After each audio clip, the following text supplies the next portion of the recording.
a lifetime inquiry of sort of growing up in a country in Sri Lanka as a kid, and my idyllic life fell apart in a beautiful town called Kandy when an insurgency happened in 1971. Uh, a youth insurrection essentially was a social issue of youth who were feeling left behind from the elite, who were English educated essentially. And that really sort of upset the balance, but to also realize that they had just cause to do what they were doing. So I saw, and my parents were both teachers, so they took a very balanced view of what was happening at the time. I was just 12 years old, and from then on started um, uh, uh, uh, an interesting life of seeing these events happen. And I moved to Canada in 1973, and then um, ended up studying. I studied engineering here, and then ended up going back on a holiday and got stuck in Sri Lanka in '84 and started a solar energy business, selling solar home systems to rural people. And that business, the start of that business, coincided uh, with uh, with another insurgency, with a similar group of another next generation of young people, because nothing much had changed for them. They were educated, but they were educated in the local languages, Sinhala and Tamil, but they had a ceiling because they couldn't enter corporate life because they didn't have English, or they didn't go to the proper schools, or they were not part of the old boys network. So there was a whole range of things that were the reasons as to why they rose up again. And it was a brutal uprising, and the government had a brutal response to them again. So I witnessed all of that. And of course, in times like that, people take tough stands. Like, it's right or wrong. Where I kept on seeing, no, it's totally gray here, and the reason why we are finding ourselves in these situations is because we are going on these black and white methods that we're trying to sort of solve issues with. Then a war started in Sri Lanka between two communities that lived side by side for millennia, Tamil and Sinhala community. And that was another brutal war again. For 30 years, our kids were born into that war. And next to the kamikaze pilots, Sri Lanka introduced the suicide bombers into the foray. Uh, you know, just to think of a suicide bomber, somebody who would strap themselves with explosives and come into a crowded place and blowing themselves up, was just a mind-boggling phenomena. Just couldn't figure that out. And it was just horrible. So lived through all of that, but managed to survive through that, but not even only survive, even thrive through that, because through that time I saw the best in people and I saw the worst in people. We came together in community because life became so uncertain. So I grew up in a Buddhist home where I was taught from the beginning that uncertainty and impermanence is the default mode of life. So this is being played out. And what kept me grounded through all this was a mindfulness meditation practice that I was introduced to when I was about 12 years old. And my father was a meditator, so that inspired me to pursue that. And a monk actually taught me that, and then I've kept it going for the rest of my life in fits and starts. But as I turned 50, I decided I'm going to go back to a daily practice again. um, and I've done quite a deeper dive into the neuroscience of it, the mind and the body connection, the stress, and all of that too. So my inquiry is today is about, we all of us have our inner conflict, inner doubts, as a result of the way we have been conditioned. So my inquiry today is really to work with you to find some way forward to answer some of these questions about, well, is the outer conflict and the wars that are happening out there a result of our inner conflict? And I call it the madness of war. I'm not for war or against war. War has been a part of our human condition for since the time we we showed up, I presume, or conflict rather, but wars took a different organized approach later on, and we'll address some of those things as we go on. Um, for me, the madness of war comes from the uh, inventions of technologies of war right now. So somebody sitting in Nebraska, United States, can kill somebody in Yemen, and just by working with a joystick. For me, that's unacceptable. I come from a martial arts world, so I like to fight eyeball to eyeball, so, and that's the real way of fighting, so I'm not averse to fighting. I'm a fighter, but at the same time, I'm I have an issue with the current way of warring, and the fact that we are, as a globe, under a huge threat of a nuclear bomb, if because it's personalities who are running the show right now. So this is where I'm coming from, and at the same time, I'm also looking at this through the lens of what the current economic realities are and who leads the world in a way. And we all know the last century has been the century of the American century, since 1868's Chicago Exposition, which really showcased the technologies that not America, USA brought out, from AC and DC power, and the battles between Tesla and Edison.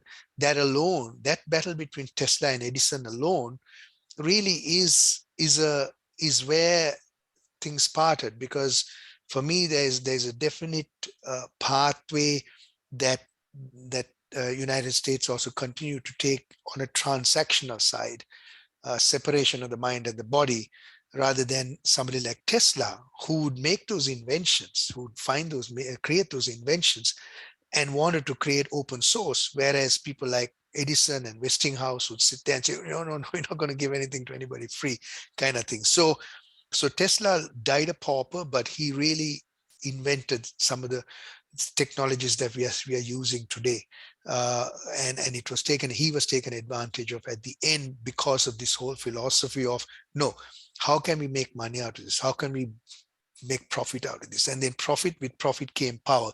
So my focus is going to be somewhat on the American century and how they have led. And we come to the war today, with Putin attacking Ukraine. And that's how Gwyn and I started our conversation. And for me, it's a much more complex situation than just pointing a finger at Putin. Of course, Putin did wrong by walking into the Ukraine. But at the same time, there is a history to it. There are some other reasons to it that we need to understand. Try to understand the whole picture, because otherwise we get polarized in black and white ideas. So for me, the wisdom that I gained from my mindfulness practice is that everything is uncertain, impermanent, everything is volatile and complex and ambiguous. So when we try to fix things and make things, that's when we hurt each other. That's when we start judging each other and creating issues with each other. And the pandemic has clearly shown that, because we have seen families fall apart as a result of the pandemic response, as a result of how the governments and public health responded to it, and how the media were able to create these divisions and separations based on who would be vaccinated, who would be not, and all of that created huge issues, which is going to pan out in the next while as we move on to the post-pandemic times. So for me, the grayness is what then allows us to be compassionate first towards ourselves and loving and kind towards ourselves, because we should be able to say, no, it's okay to really have that tension of, am I going to go here or here? It's okay to have that, because I could go here onto this side and I could go onto this side. So part of me is there, part of me is here.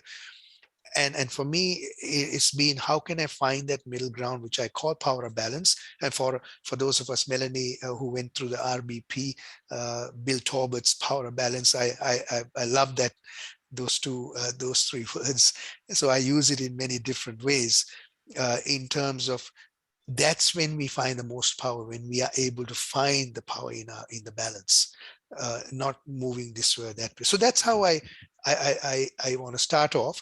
And I have my son Rahel, who has consented to be my tech support here. He has no camera here, unfortunately, so we can't see him. And so he's going to now put up a Mentimeter where I'm going to stop sharing and ask you a question. But as you're doing that, I invite you also now to set the stage to start the process. I invite you to, let's take 3 deep breaths.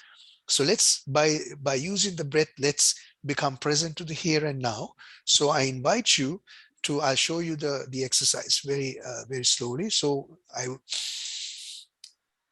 breathe in and raise your arms like this. That way you open up our lungs and feel your back strengthen and straighten. And as you're breathing out, breathe out and bring your hands in front of your heart and just open up your heart like this. So let's do this a few times.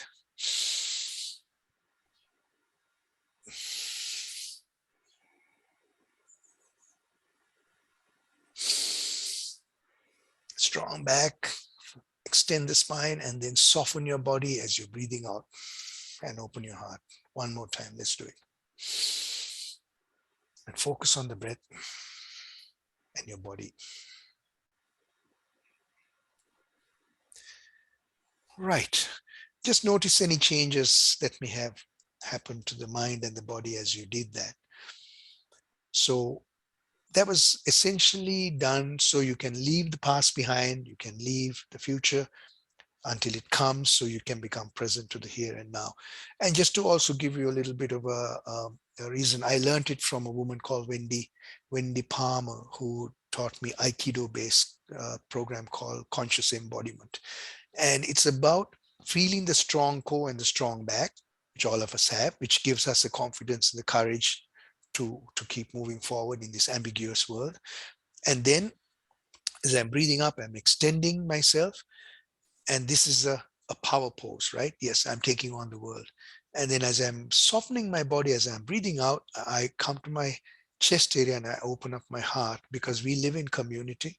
So we open up our heart to everybody we're going to encounter for the rest of the day. So there we become vulnerable, we are loving and kind and empathetic, and all of that comes from opening up our heart. But we always have the strong back to get back to. If somebody encroaches on us, steps on our toes, you can take a deep breath and then be assertive and say, look, no, you're not going to do that. So that's the exercise. And I usually start my day with this. I get to the side of my bed and I do this and I'm ready for the day. And I take a strong step forward, and that sets the tone and the intention for the day. So that's what I wanted to share with you just as we started. Right. So Rahel has put a Mentimeter. We are using it for the first time, thanks to Gwyn. It seems like a great tool. I haven't been able to use it as best as I can, because I also faced a little bit of a problem because of the storm that we had, and we didn't have electricity. So I couldn't really develop all of this as best as I wanted, but it's here. So so the instructions are there. So Rahel, would you like to share the instructions? Yeah, hi everybody. I'm Rahel. I am the son of Lalit Gunrat. Yeah, so to join, you just have to either go to menti.com and enter the code, or just scan the QR code on the right side, and you will be granted access to the quiz. Well, not a quiz, it's more of a questionnaire. Yeah, I think you you just need to step through the first slide, Rahel. Are we moving on to the first question? Oh. Has everybody had a chance to join the website? Yep, I'm joined. No, I'm trying to work out how to not be. Do you have a browser where you can enter the website menti.com? Not at the moment. I'm just trying to work it out. Right, perhaps you can put it into the chat box, which they can then click, right? Yeah, that's a good idea.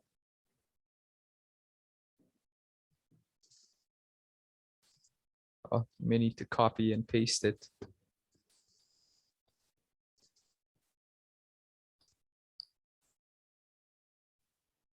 Then you just have to enter the code, right? Yes.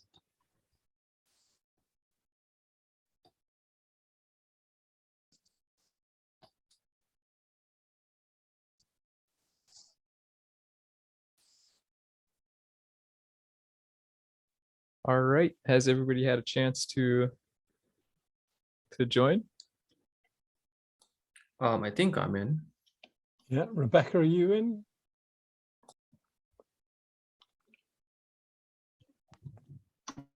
Yeah.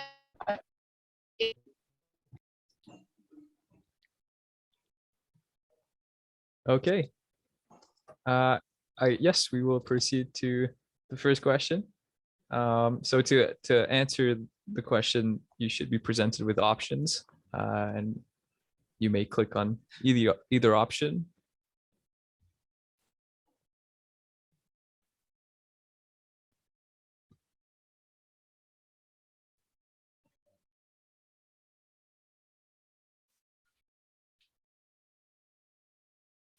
And Dad, I didn't know if you want to do if you wanted to talk about it now or if you want to talk about it after. Yes, since it's a small group, perhaps we can then have a plenary without having a breakout session. If it was going to be a bigger group, I was going to break out into small groups. So perhaps, so we have a 4 people saying we have hopes for the future. We have 2 saying fears of the future. So I'd love to hear some thoughts from you. Rebecca, also, we haven't heard an introduction, so please feel free to introduce yourself too.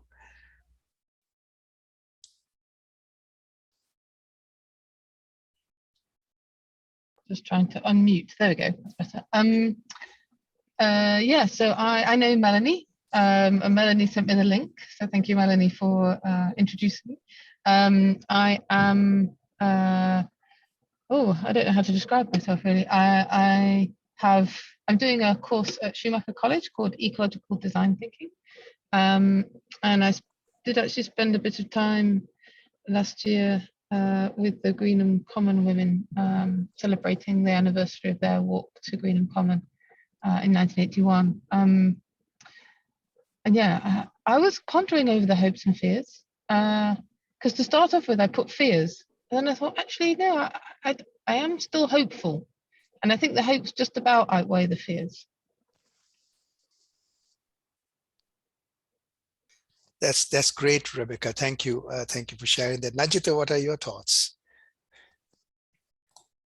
So I have more hopes as opposed to fears in the future of this world. The reason why I know, I mean, even till now, till 2022, we've been rocked by, so many negative events. I think just a few days ago, the US in Texas, it saw its worst mass shooting in a high school within the state of Texas, and those are alarming. That's a very alarming fact, to be honest. To see that come just like a day back, and with the whole Ukraine-Russia war going on, with the whole Sri Lankan economic situation, I mean, with everything, me personally, I try to see the good side of things as well. I try to keep my head held high. I know for a fact, yeah, there's going to be more to come in the future. I mean, not gonna lie, but I always try to see the positives out of things as well. So yeah, I have hope that there's going to be there's going to be more hope in the future. Sure, there's going to be fears, but it's up to us to brace ourselves, really, and just keep my head held high. Thank you, Najita, for sharing that. Yes. Gary, what are your thoughts?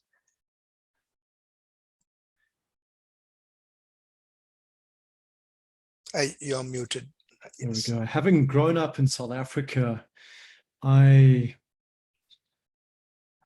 really lived through what I saw as the world and what the rest of the world showed of South Africa. And then having now spent over 7 years as a nomad traveling the world, I have lived in South America from Colombia and gone to some of the extremely dangerous parts in Colombia through to incredible forests and jungles. I've lived with a tribe in the Amazon jungle in Ecuador and now in Mexico. And I see that the story that gets told to the world is just the extremes.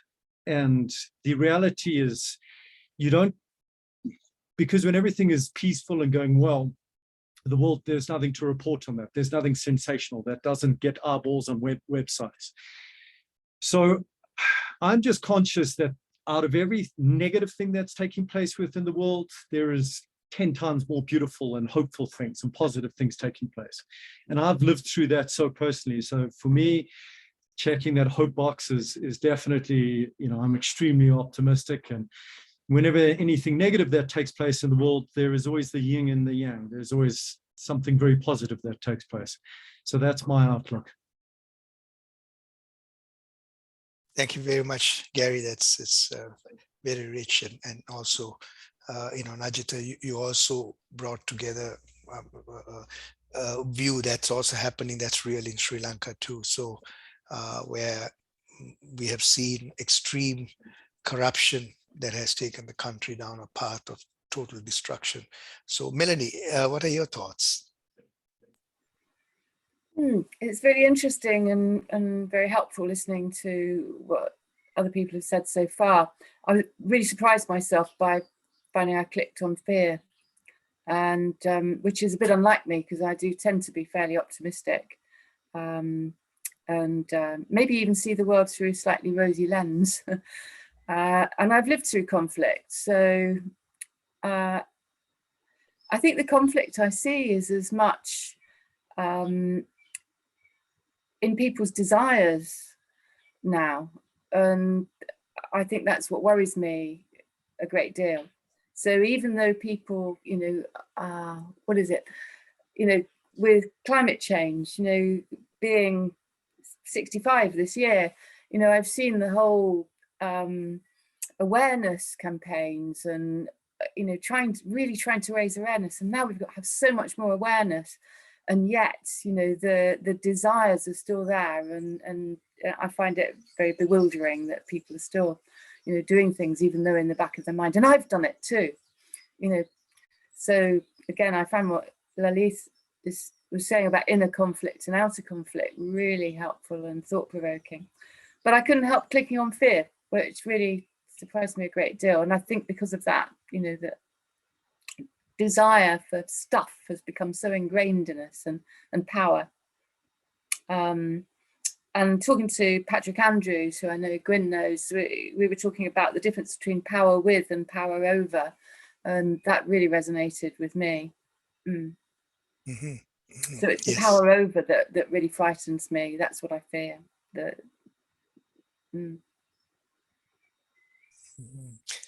Thank you, Melanie. Really, really valid for sure. And you know, it is scary. It is scary what's happening right now in many, many dimensions. And what I also see is there's a lot of complacency too, apathy that may overtake us. So yes, definitely. Thank you for sharing that. Thank you for being open with that. Yes. Elliot, please go ahead. So I did a similar sort of thing as Rebecca. I personally was sort of the opposite. I went to hopes first, and then if my mind had changed to fears. I think similar to Melanie, is like it's just the impending thought of climate change, which we're doing our best to fend off, but it's as well as the recent things like the thing in the US yesterday and Russia. I suppose it's the somewhat terrifying time to be alive, really. But yes, it's more the longer term. I think I'm more scared about is the fact that eventually even if we are all like recycling or we cut down or we start using electric cars and stuff, they're still Shell and BP and stuff spilling who knows how much and who knows what into the ocean and everything else. It's just, yeah, I suppose it's a very pessimistic view. I wish I could be a bit more optimistic, like some people. Yeah, I think it's if you sort of think too broadly about what is actually sort of happening in some places in the world, it's just a bit, yeah, like terrifying almost. Thank you, Elliot. Thank you for sharing that. And I presume, I mean, between you, yourself, and Najita and Rahel, you still have a lifetime ahead of you. So what is that? I mean, Melanie and I, we are now, we want to, we want to be able to sort of be frustrated that we cannot leave behind a better world for you. What are your thoughts about that? I think I've got, I think I mentioned it a few times before, but my aunt, who's, she's in her 60s, she's like she's big into trying to recycle and sort of been to a few environmental protests and plenty of other stuff. She's always sort of drilled into me and my sister that you should try and sort of do your best towards helping out the planet if you can, obviously. And recently my uncle from, he's my aunt's sister, brother, sorry. He's just joined Extinction Rebellion as well. So I don't know if it's a genetic thing at this point, but it's, all sort of older people in my family have also turned out to become or end up in that sort of lifestyle as well. So yeah, I do have hope in that respect. Like I'd be more than happy to end up in my later life just sort of retired and helping out the planet if I could. Yeah, at the same time, you get the opposite. You get Donald Trumps and stuff who, in that older age, you seem to get worse somehow. Right. Thank you, Elliot. Thank you, Gwyn. Yes, thank you, Lily. I've sort of I've got a very scientific background, so I sort of tried to interpret this question literally, and I got completely lost. So, do I have more hopes or fears for the future of this world? Because I've got loads of hopes and loads of fears, and I was trying to work out, weigh them in the scales and say which is more, and then that didn't really get me anywhere. And then I realized that actually I could just interpret this any way I like. So the way I decided to answer this is, what do I choose to have? Because I treat fear as a friend, because it looks after me, it keeps me safe. It doesn't dominate me, and I choose to take that position. So I thought, damn it, I'm going to choose to have more hopes than fears, because if I stay with the fears, I think it was Rebecca said, or maybe Melanie, that you feel disempowered. And we can't afford to be disempowered. We can't afford not to act. We've got to act. No matter what conflict or situation we're looking at, I think we can't be bystanders. We've got to be engaged. And so I choose hope. That's just, I want to be hopeful, so I will be. So that's why I ticked the blue box, took the blue pill. Thank you, Gwyn. And yes, I like what you said about the fears too. We have to face the fears and accept it and be compassionate towards ourselves with feelings like that, which arise in us on a regular basis, on a daily basis too. So I too have hope, but I go into a place of fear every so often, and quite often now. What kind of helps me to ground myself, to trust the universe, is my mindfulness practice, and that's what I want to also share with you as we go on, as a practice to be able to cope, to be able to deal with it, and then be proactive in the process too, rather than going into a place of apathy and letting somebody else take over and do things, right? So I'm going to put Rahel on the spot too, just to ask Rahel, any thoughts from you, from your generation? Yeah, I mean, I don't harbor any blame towards the older generation. I think we would have done the same thing in the sense that we wouldn't have known any better, or It was just a result of what was to be expected of humans in that situation.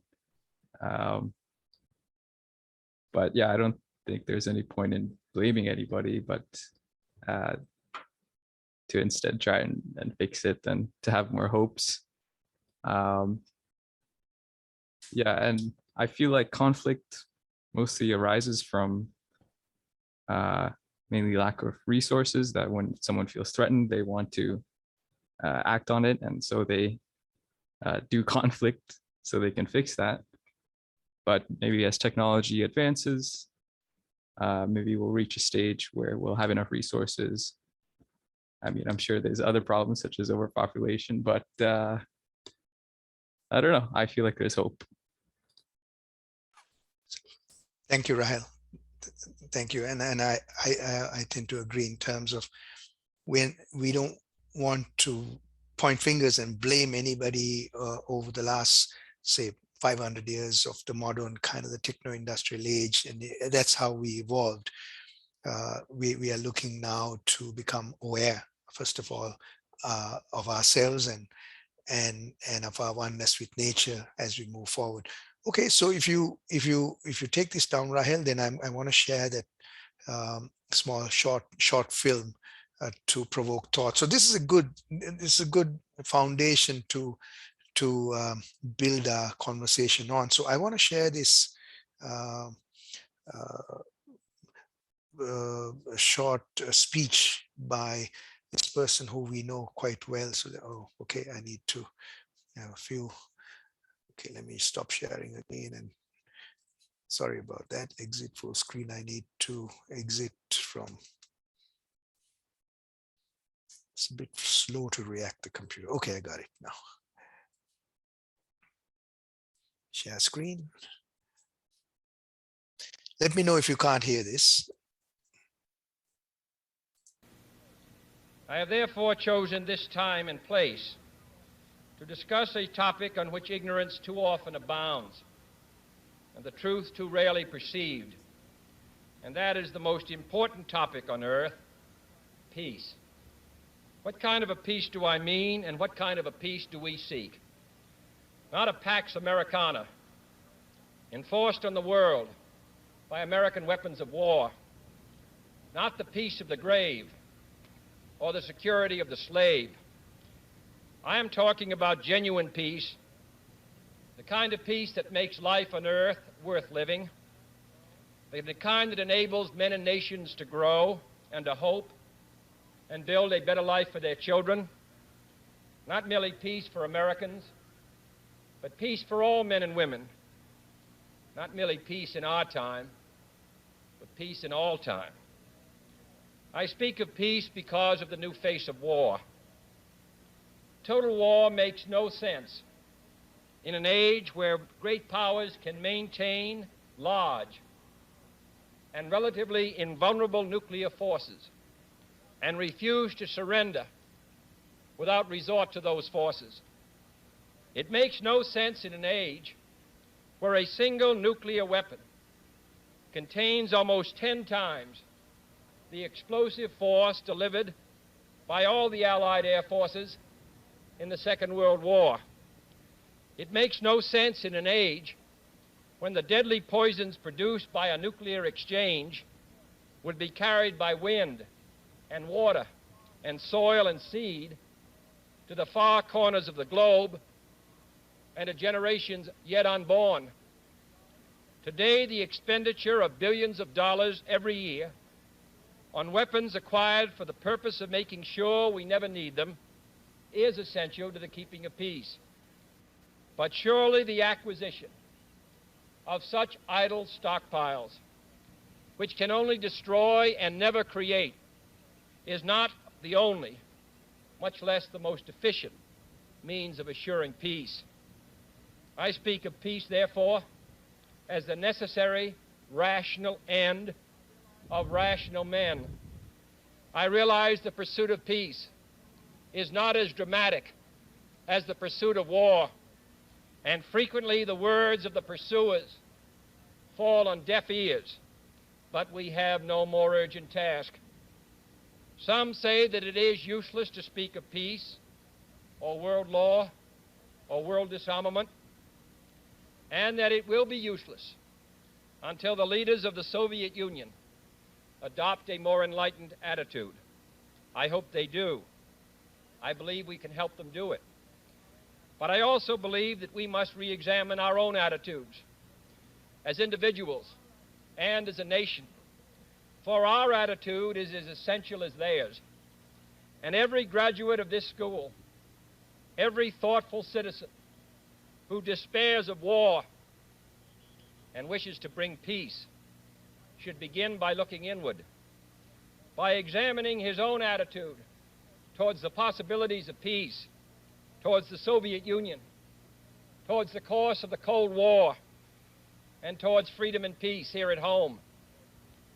First, examine our attitude towards peace itself. Too many of us think it is impossible. Too many think it is unreal. But that is a dangerous, defeatist belief. It leads to the conclusion that war is inevitable, that mankind is doomed, that we are gripped by forces we cannot control. We need not accept that view. Our problems are man-made. Therefore, they can be solved by man, and man can be as big as he wants. No problem of human destiny is beyond human beings. Man's reason and spirit have often solved the seemingly unsolvable, and we believe they can do it again.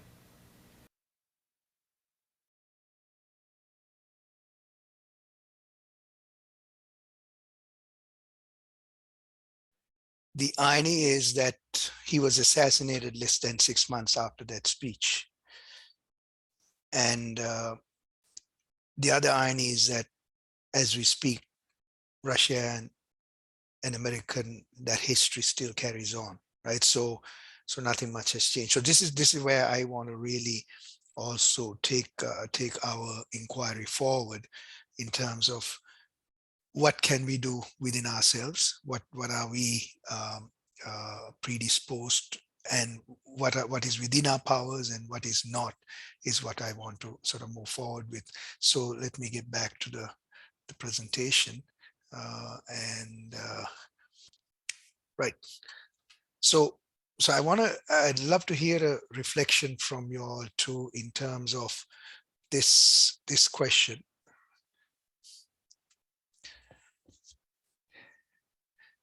Is war innate to the human species, or did it emerge after organizations or societies became increasingly complex? What are your thoughts? And in context of what JFK also said there in his peace speech there, any thoughts? What comes to your mind?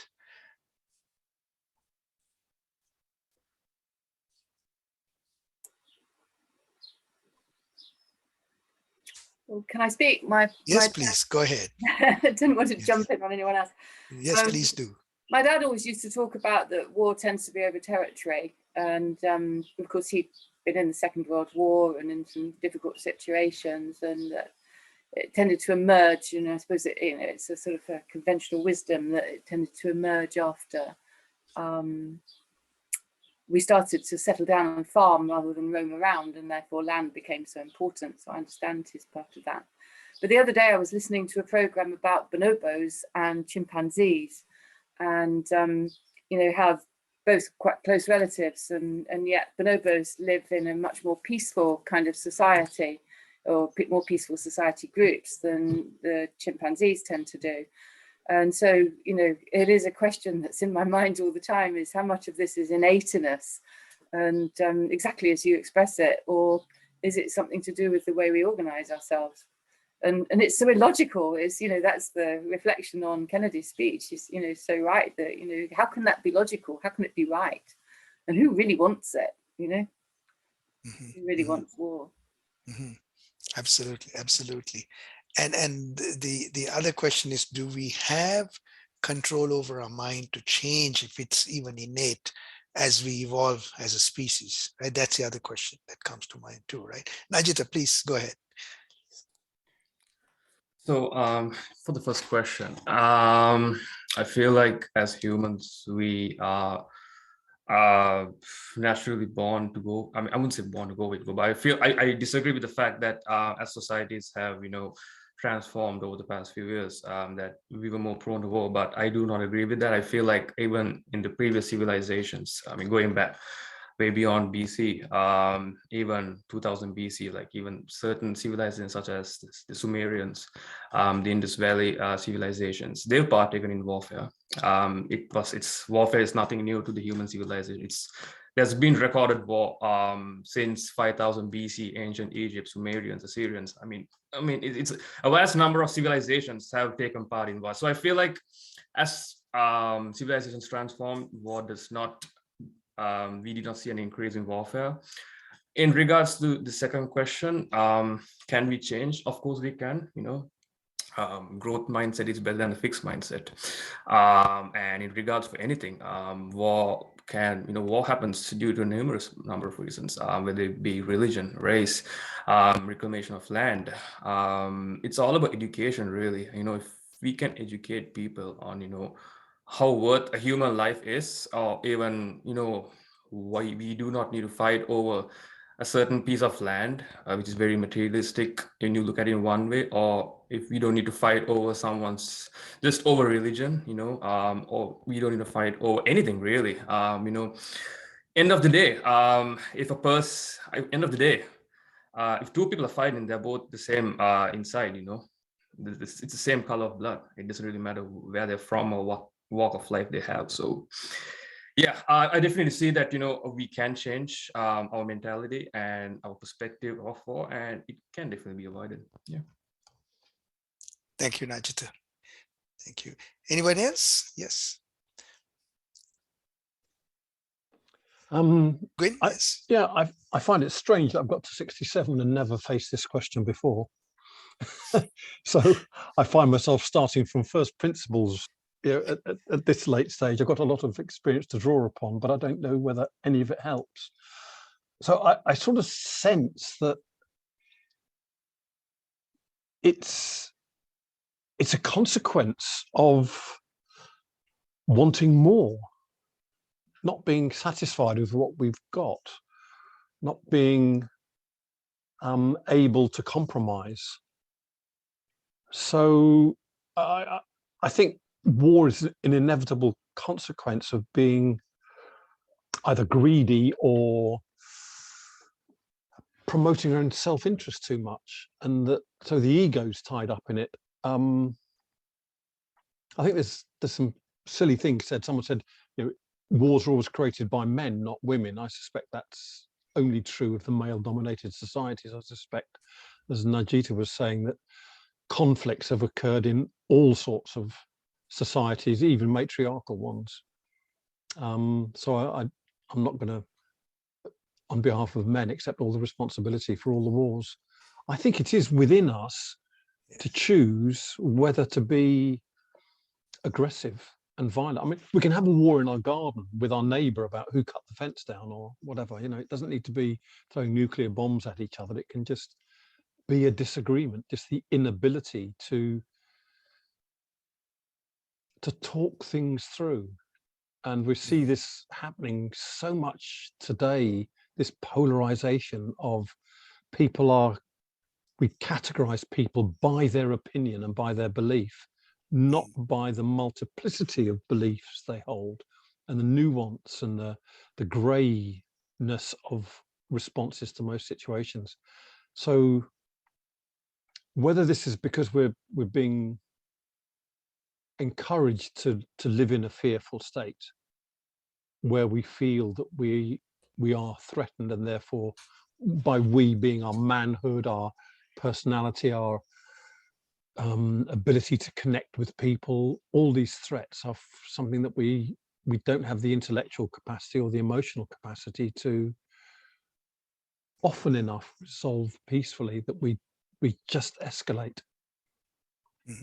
I'll stop there. I'm rambling, but it's very incoherent. Thank you. No, it's all very rich. I mean, it's stream of consciousness coming out, right? So yes, Gary, please go ahead. Yes, very rich. I'll see if I can try and answer this just from my experience in working with fathers. And I'll start by speaking about a book that I've read by Yuval Noah called Sapiens. And just in a quick summary of this, the way he talks about how chimpanzees are able to make a certain sound, and that's sound for an eagle, and all the chimps will run under a tree. Another sound, and that's for a lion, and they'll run up the tree. But humans are the only creatures that have story, and they're able to say, yesterday, I saw a lion at the bend in the river. Let's meet tomorrow at the big oak tree to decide what we're going to do. And as humans, we're able to put 60,000 people into a stadium and watching 4 people play musical instruments, and everybody is fine with that. But you cannot put more than 150 chimps together before they'll start killing each other. And it's only the story that holds the humans together to allow them to join together in that way with 60,000 people. But it's the same story that allows humans to become lawyers or doctors or attorneys, whatever it is. But I've seen it's that same story that rips humans apart, and it's where they feel that something is not fair, and it's building upon what Gwyn was saying, where there's a break in that story. And if you know, from my experience when I went to go and live with a tribe of hunters and gatherers in the Amazon jungle for a month, and there, the young daughters, when they get to about 12 or 13, they get married off to another tribe member or to another tribe somewhere living far out in the other part of the jungle, and they will leave that family home, and those parents might never get to see that little daughter again. And according to that family, that mother and father is extremely successful, and every other tribe member in that community, they're a successful family. But in modern day society, and what I have experienced with the fathers, where they are fighting over custody of their children and their right to see the children, it's almost this internal war, this little mini war that's taking place over what's been removed away from their lives, and this expectation and this story that's broken inside of their lives. And with that broken story, they experience unbelievable amount of pain and suffering, and they will go to the ends of the earth to try and right what's been removed away from them. And so I've seen firsthand in working with these fathers that it is story that, or a break of their story, or their expectation of how their story should unfold, that creates a war between 2 people, the mother and the father. And I imagine that that extends way beyond just if that's happening there, you expand that globally of what's happening. It's just a story in civilization for over hundreds of thousands of years that results in the conflict that's taken place. So if we can kind of pull ourselves higher above what's taking place and realize, is everything that we're living here, every conflict that ever exists, just a story? And are we able to pull ourselves further away from that story to let go of that conflict and the war that's taking place? I feel humans would respond very differently, realizing so much of it is just a story.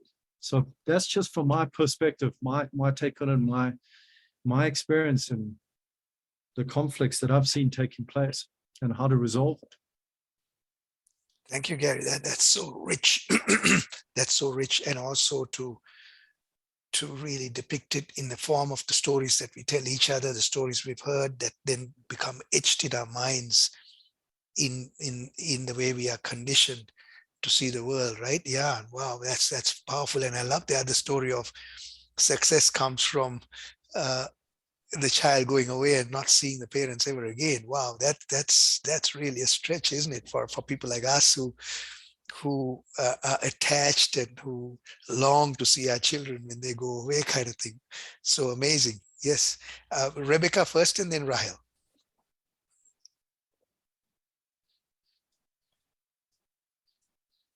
Rebecca, your hand was up. We've lost Rebecca for some reason. Oh, we lost Rebecca. All right. Okay, Rahel, please go ahead. Yeah, I was thinking that yes, war is innate to the human species. purely because of like the benefits of war in the early days of like life, because people, well, animals would go to war. Well, I guess humans would go to war, and the benefits of that was, you know, you get their land, you get their resources, and I think maybe the people who emerged victorious from that kept that war gene within them, and the benefits of that obviously paid off, and that contributed to natural selection. So I think, yes, it is innate to the human species, but maybe now, I guess this isn't the question, but maybe now the benefits are not that good for war. Yeah, so maybe it's not so good now. No, that's interesting, Rahel, because yes, I think it's, if you also look at even indigenous communities in Canada and all that too, when they roam around and then they see something in another community that they could get a hold of, then that starts a conflict. But as you rightfully said too, in the last 50 to 60 years, or even 100 years, we've seen there's no real benefit to war, right? I mean, all the wars that have been started have ended up badly for the people who have been the aggressor too. So then do we need to now change our mindset? And as Gary said, how do we change that narrative? How do we change that story? You know, and as you all, you know, even Melanie talked about too, right? So Elliot, please go ahead. So the first thought about when I read the question was it went like the animal kingdom, even though I realized now the question asked about humans. I think my first thought was sort of about well, like just look out my window, like there's a few different colonies of ants in our garden, and although I haven't witnessed them fighting, I know it's like common that they will battle over territories and things, but only if provoked, I think, often. So I don't think even the most sort of basic of sort of communities or societies in the animal kingdom aren't programmed for it, but they are capable of it, I suppose. And I was also thinking about like on a larger scale, that's sort of like the human species, just children sort of play fighting, you know, like all animals play fight almost in their younger ages. And it's like natural for humans as well, I think. It would just, we will bicker with our siblings, or that's not the sort of humor and the back and forth we have with our family sometimes it's like a evolved form of play fighting for adults and humans ourselves. So I think it is potentially not inherent, but it's the signs of it, I guess, of humans being capable or drawn towards it, or drawn towards conflict, I suppose. That's what I was thinking about. Mm-hmm. Thank you, Elliot, too. So, you know, again, you know, that whole nature of even a play fight is you can cross the line there, right? And then get to a more serious side of aggression there too. So yes, very much a part of us is that competitive nature is there, right? And that comes also partly from our survival instinct, and also the competitive nature has so many other things that are at play. So the complexity of all this is huge. So this is one of the reasons for me, my inquiry is, because it's so complex, how can we even sit and judge one person or another? Because when we judge, then I feel that that's when we create the problem, because then we have taken one side over another, and we are going to support them, and we are going to be blind to the other side's position. So how can we create dialogue that will come around that? So I mean, again, this is very much related to the first question too. Do people have involved people just kill members of other groups? Again, you know, you alluded to that in terms of the competition, in terms of a stranger can always be threatening, so we are more predisposed to do that, or we can demonize a different community, right? So you can say, it was seen at the Vietnam War, for instance, where the Vietnamese were seen by the Americans as subhuman. So you have no compunction in killing somebody as a result. So that's so I just wanted to kind of point that to ourselves there, and thank you so much for your thoughts on that. So I also want to point us to this area of trauma here, because one of the biggest issues that we face as human beings is that we are traumatized. Along the nurture that happens, there's also trauma that gets into us. And Dr. Gabor Mate is a Canadian doctor who spends a lot of time researching into trauma and how the body responds to situations. So he calls it an invisible force that shapes our lives, shapes the way we live, the way we love, the way we make sense of the world. So the root of our deepest wounds coming from separation of the body and emotion. So he points to the fact that we have separated our mind and our body in that Cartesian duality, where we have, it's easy for us to then separate things and separate the way we live, separate others, and that is also relates to the trauma that we face. So this trauma then comes, and we'll address that a little later as we go on. But this is my opinion, that many of the politicians who are now who hold power, who come to power, I believe are traumatized individuals from the way they behave, because they play a significant role in every one of our lives, right, by the decisions they make. So is there a kind of a predisposed personality or a characteristics of a politician who goes after power? And is there, do you think that there might be trauma involved in their lives, that they are now using this power in a way, or the attention that they seek, the self obsession, the ego that is there? So I mean, if you just point out any of the political leaders around the world, you see to different degrees how self-obsessed they are, and has trauma played a role in their lives. So this is my inquiry too, and Dr. Gabor Mate does a lot of work, as I said, along these lines, to kind of think, yes, you know what, this is the kind of people who show up asking for our vote, and then we have the power to vote them in or not, right? So that's something that we need to think of, right? So the adult personality reflects the helpless child who would have been conditioned between 1 and 10 by their parents and by society around them, by the village around them. So that impulsivity, the self-centeredness, the cold-heartedness could arrive from that. Najita, please go ahead. I didn't want to interrupt, Mr. Lalin. No, please go ahead. Yes.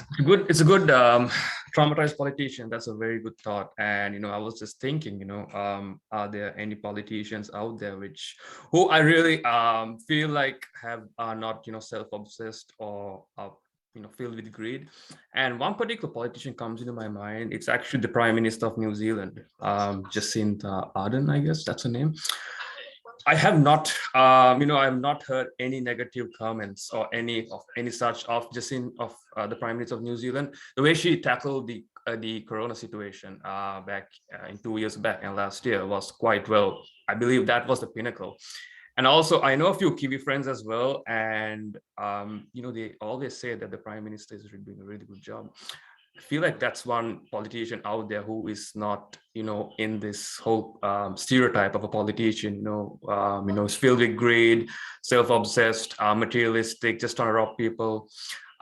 She comes to my mind, and I just want to point out that doing a bit of research on her, and I noticed that her childhood was quite well. She grew up in a good background, had good education, and has all the vital qualifications that are required for a person of that post. You're talking about the Prime Minister of a country.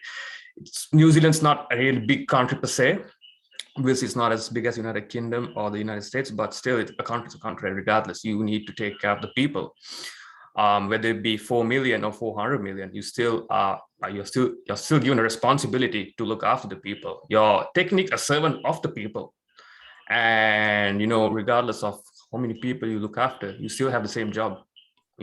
Look after their well-being. And going through this topic, she came into my mind. I just wanted to point that out. Yeah.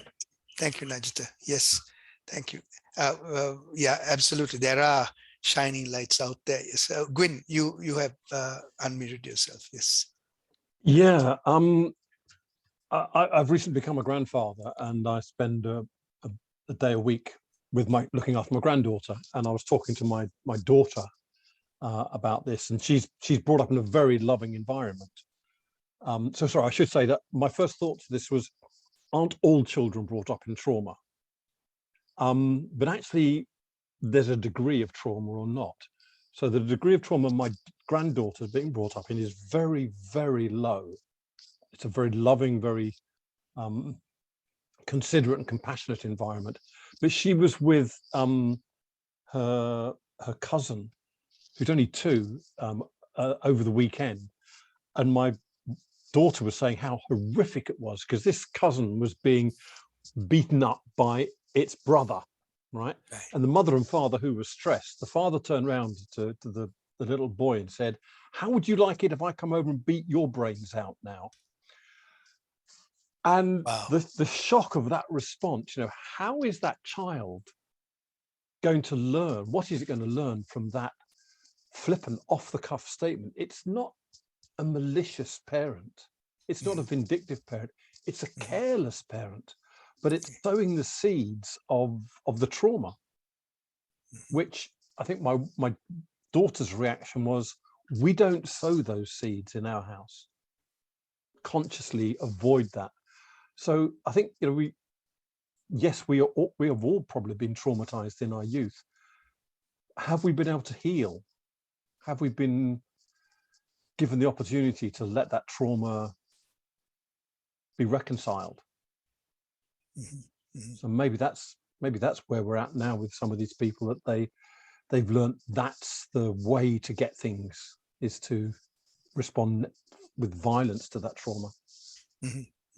Thank you, Gwyn. And this is what I'm getting at in my sort of presentation too, in terms of looking at the root causes, and I also at the same time realize that we are able as adults to change our ways. So what does it say about a society in such a deeply troubled individuals? They rise to ruling circles, and they're admired by millions at the end of the day, and then we are taken for a ride by them. So that's another thing to ponder on.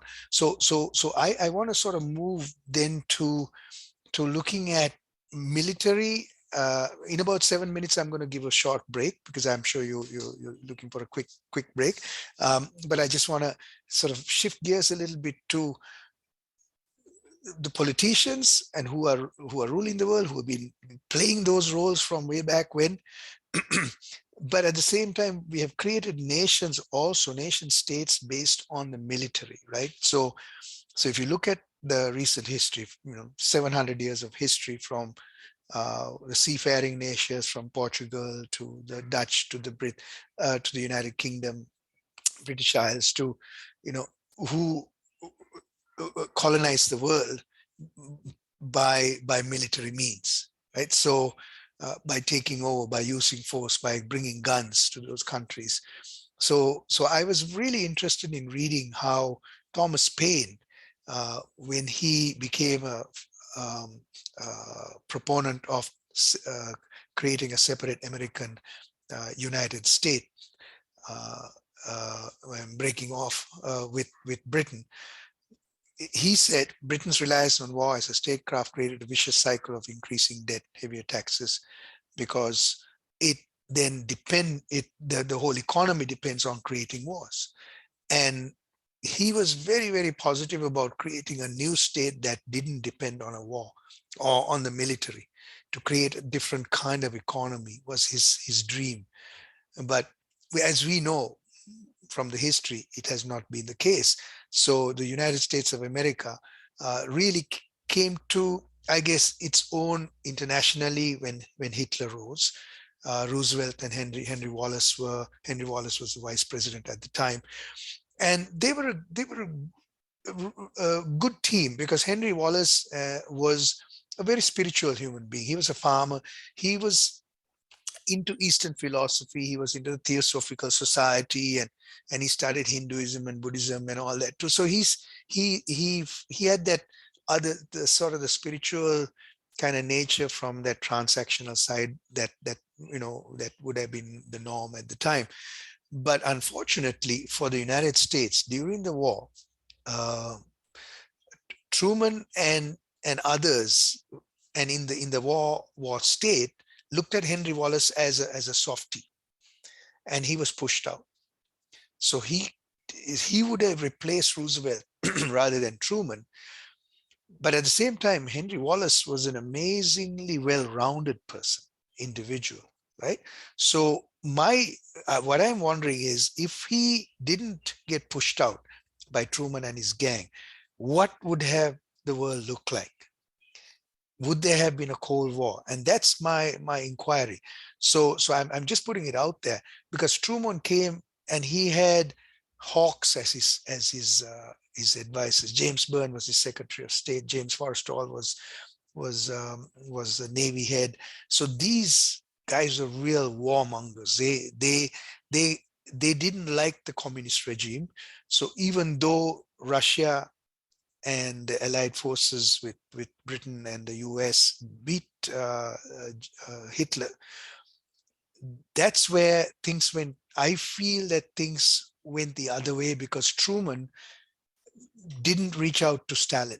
And we know that Russia lost 27 million people in the war, including the soldiers. Russia lost a lot in holding Hitler back and defeating Hitler. The Allied countries lost about 1 million as opposed to what Russia lost. But the United States, Truman never acknowledged what Russia lost, and immediately after the war created a divide, created a separation, created a distrust. And in the histories that I have read, Stalin was extremely disappointed by the response that the United States had after them being partners, to be immediately shunned and cast aside. And we know there was a Marshall Plan that came together with General Marshall running it, that helped to rebuild Germany, for instance, and the rest of Europe, but ignored Russia completely.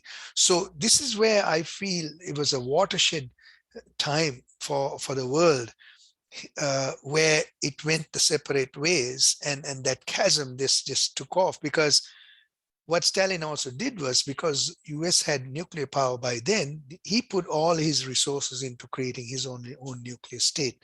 So I wonder if Henry Wallace was there, what it would have been like, whether it would have been different, whether he would have reached out to Stalin and created a better relationship, even though the political ideologies were different.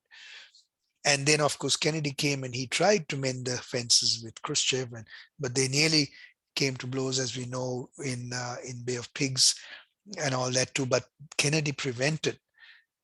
If you read that history too, he was looked upon by the Army hawks and the Pentagon as a softie, and but he prevented US from moving into Cuba, for instance, and escalating that war.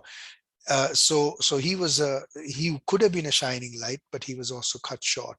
So there's a pattern of people who are shining lights who get cut short, perhaps by the hawks for whatever reason. So Johnson and Nixon, again, they went into Vietnam. Now Vietnam is an interesting case too, because I'm just reading a book on Vietnam. And I had no idea, because I've done a lot of work in Vietnam myself too. So Ho Chi Minh himself apparently was fighting against the colonial French, and he had appealed to Truman because he had looked upon the American Declaration of Independence as a model. So he was a real fan of the United States of America when he went against colonial France to get to free his country from France. And he had appealed to Truman several times. And as he was rebuffed by the United States, guess who wooed them, right?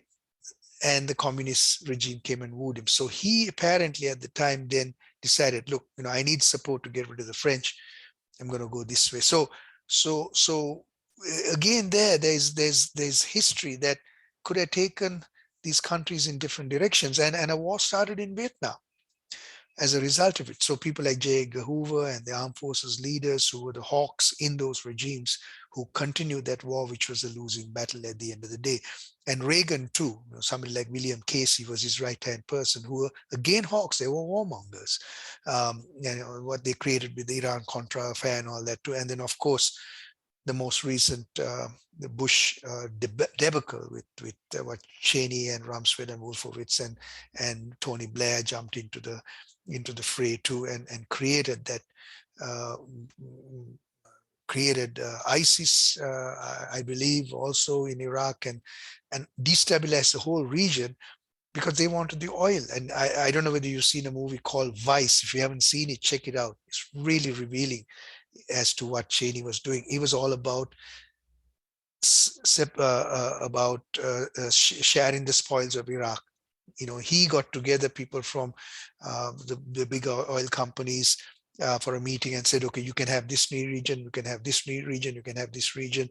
So between Bechtel and all the rest. So it was really interesting to see that history panning out now, because at the end of the day, that the saying goes where you live by the sword and you die by the sword.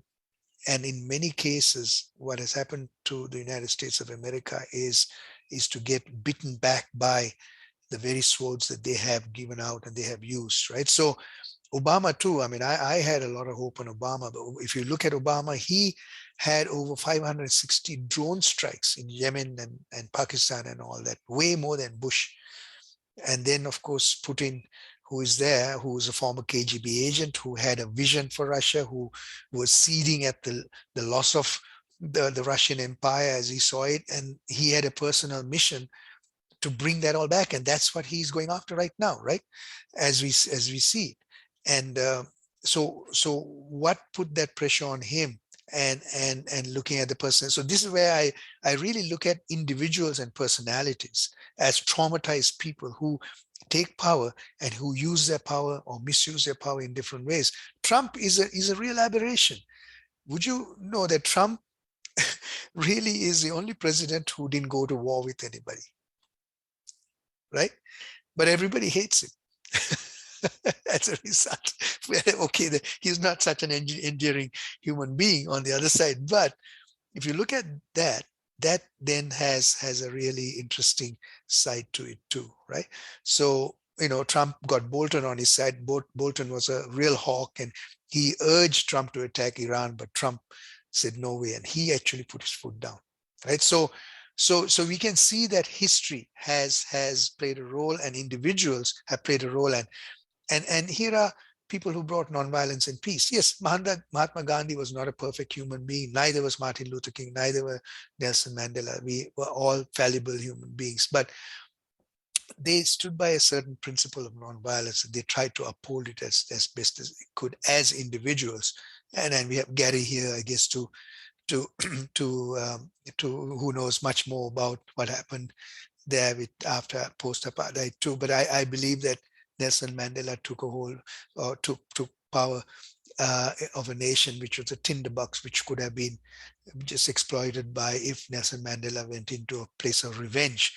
But there's another hero there who's F.W. de Klerk, who let go of power, right? So because he trusted Mandela and they had a relationship. So for me, the head, heart, and the belly, and that's where I'm going with this too, in terms of as we evolve as a human being, most of us are stuck from the neck up on the head for a life of transaction.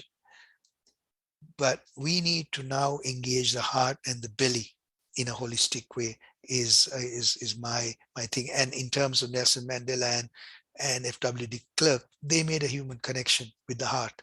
they trusted each other at the end of the day, that he's not going to do what he feared might be done in revenge. Right. So let's take a quick break. I would say let's take a 10-minute break and come back at 1:44 for me here in EST. So if that's okay, I have a feeling that we're not going to be able to go through everything, but I'm happy to come back and have a second part to this to finish up, Gwyn, if you're not able to go through it, because the dialogue is rich, and I really encourage the inquiry too. So that is what I will really continue to run the session with in an inquiry basis. Okay, so we'll see you in 5 minutes. So 1:45, 10 minutes rather.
Sure, thank you. What happened?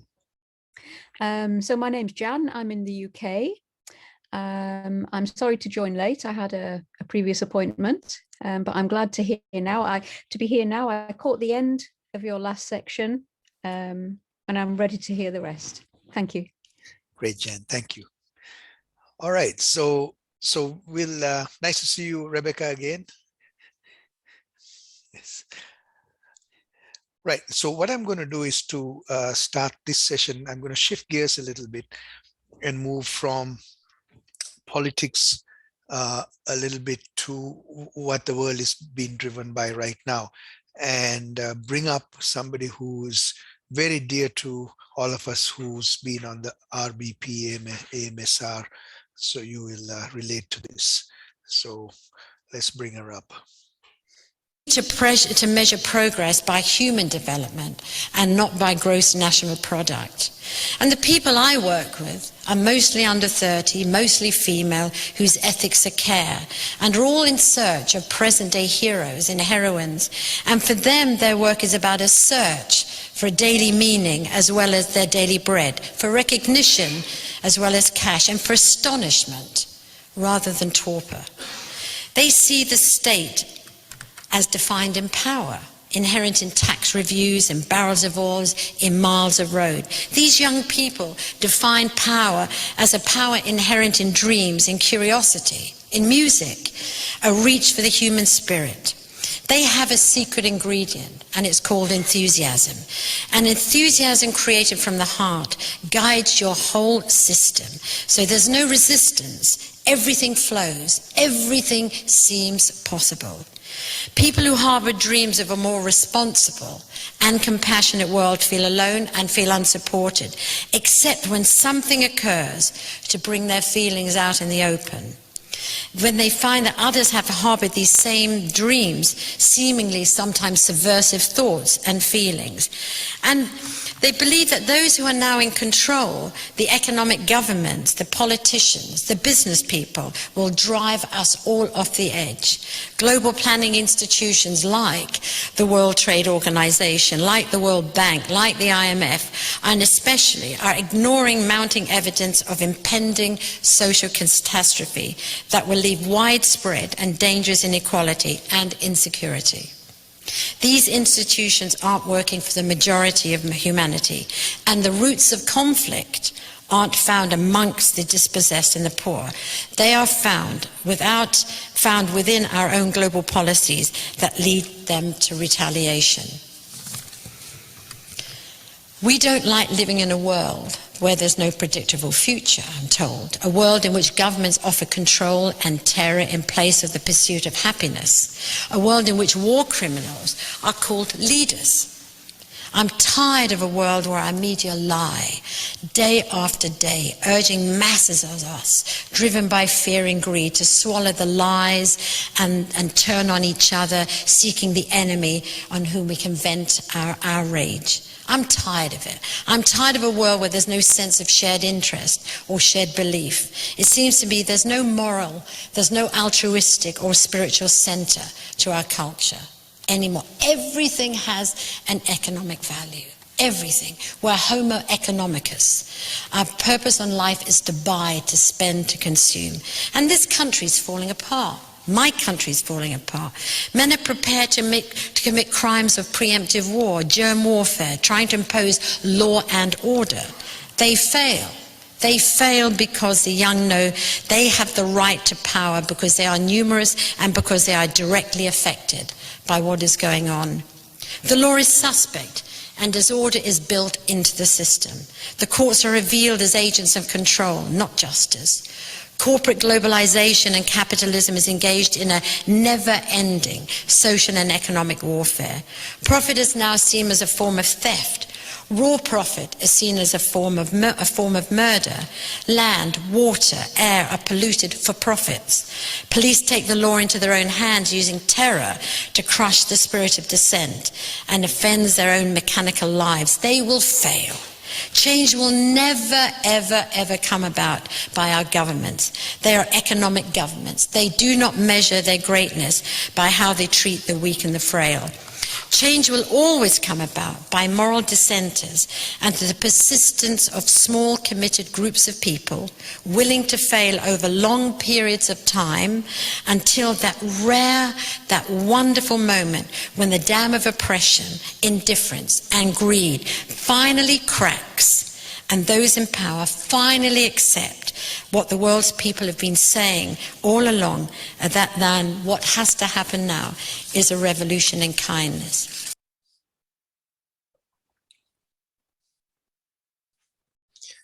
Powerful words. And for those of you who don't know her, she was a founder of Body Shop, a company that operated on amazing principles of ethical and moral values. And she was also, for some of us who are lucky to be in that Bath University program of responsibility and business practice, and continued on as AMSR at Ashridge rather. So she's Anita Roddick, who I've had the pleasure, Melanie, I'm sure you may have had the pleasure of meeting her. Powerhouse. Wow, we lost her too soon, unfortunately. So she created a master's program for business people who, as in her words, we as business people really also rule the world, because business runs the world, right? She said, then if the world has to become more sustainable and caring, we're to create a cohort of business people who are going to be more caring individuals. So that's what the premise of the whole master's was. And it certainly changed my life between 2004 and 2006 in the way I look at the world, where I look at business too. So Rebecca, you had your hand up there. No, there were hands, but they were clapping, because I was just so, just really heartened by her words, and so sad that she's not here. Yes. So hi Steve, how are you? Nice to see you. Yes. So the point is, perhaps you can say a few words, Steve, of just a quick put you on the spot. Okay, well, I just don't. I listen to songs quite a lot. Just going back to some of John Lennon's stuff from the 60s and 70s, and nothing's changed. Listening to Anita Roddick, I didn't realise that I didn't know who it was initially, and thinking it was today we're talking about, and she spoke those words some time ago, but nothing is changing. If anything, it's getting worse. So I don't understand how it can be getting worse when there's so many people who do understand more. We are more enlightened. So these more powerful people are just, or people, the wrong people with the power are just becoming more and more greedy, and this is what's going on. I don't know. It's horrible. Well, you're very right. The frustration comes from the fact that nothing has changed, because that speech in 1963 by John F. Kennedy, nothing has changed, right? I mean, it's amazing. And so what do we do? So in this connection of war and disparity and all of that too, there is this whole notion of consumerism too, right? That has come about. So I just ask a few questions just to provoke some thought there. Is it good for society? Is it necessary for wealth and power of a nation? The tension between war and peace have to do with protecting the consumerist world. So it's we can get into a quick discussion on this. Is peace possible in a world conditioned to live in external material world where one's success is measured by material wealth alone? So any thoughts that come to your mind, having heard Anita Roddick too along those lines, and then linking to what we talked about earlier in terms of politics and war and all of that too. Rebecca, please go ahead. Yes. I just wondered whether we could explore this concept of consumerism before perhaps answering some of these questions, because for me it's like there's the need to meet our needs, whether they're food, shelter.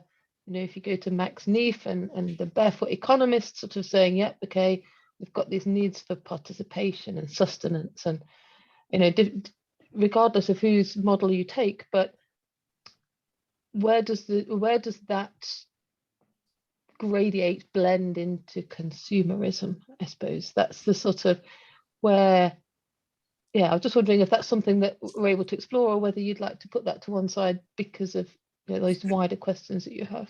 No, I think that's a foundational question, Rebecca. Yes, absolutely.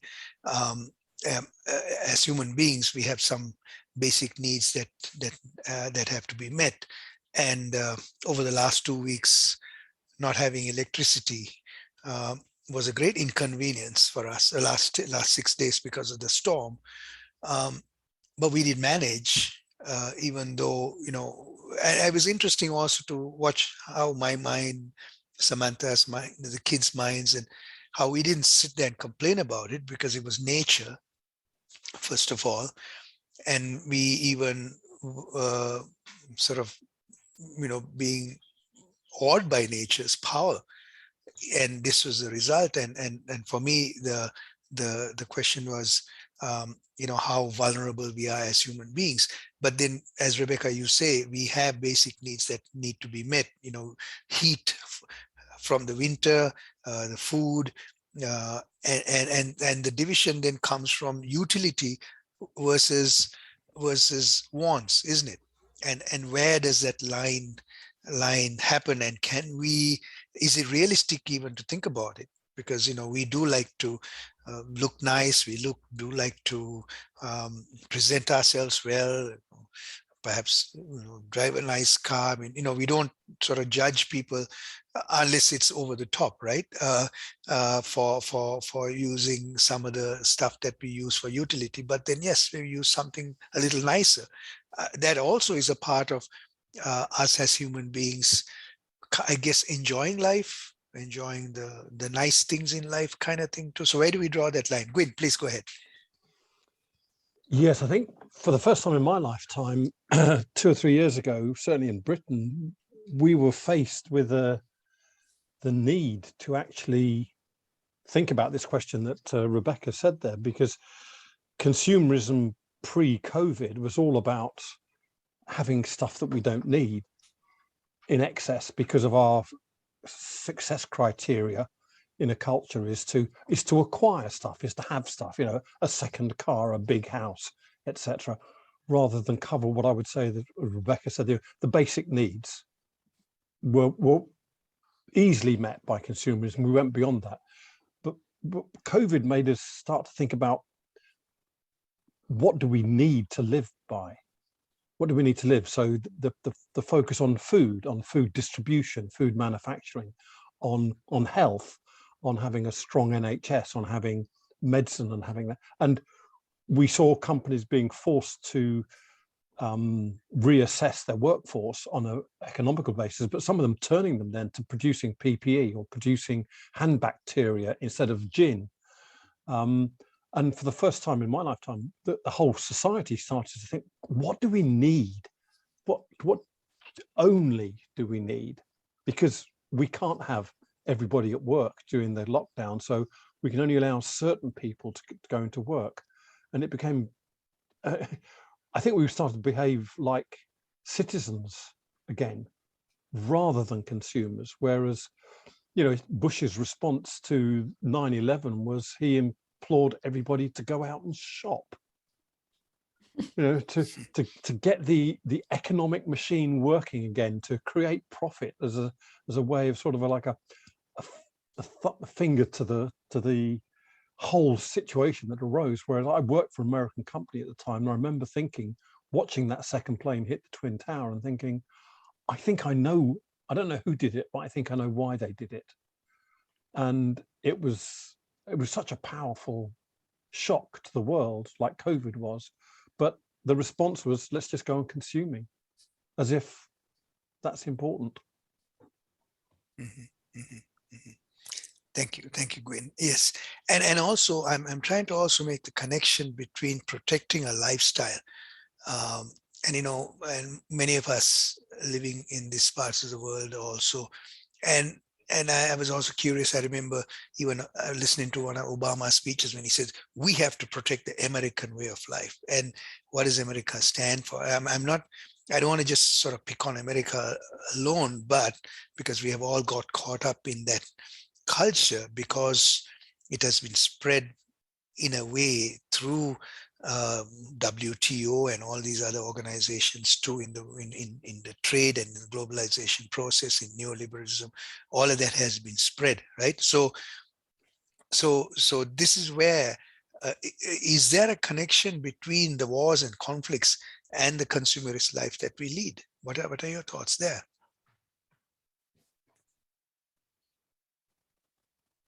Rebecca, yes.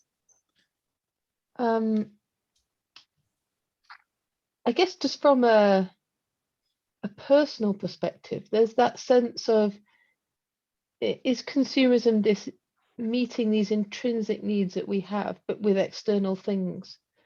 So it is that the if we're feeling, so if we're in this sense of conflict, perhaps we're feeling traumatized, we're feeling anxious, within our own selves. I'm finding it hard to kind of take the big picture. So I'm sort of just taking small and saying, well, at those times, it's like, well, we're encouraged then to go and to buy, to shop, to feel better, to not sit with those difficult feelings, the grief, the sadness, the pain.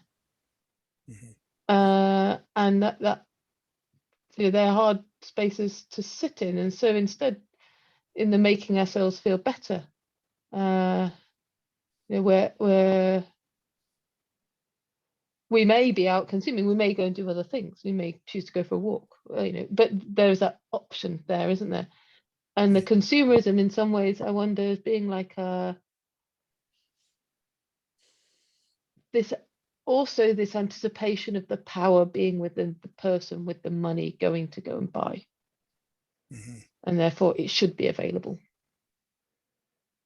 The ponderings, I don't know, it's probably a bit rambling there. No, very interesting. You say that in terms of internalizing the process to, where we find some solace in having the freedom to be able to go and purchase something to make us feel better. There's also another hidden, I'll get to Najita in a moment, there's also another hidden emotion that we don't really acknowledge, and that is envy and jealousy, right, on this earth.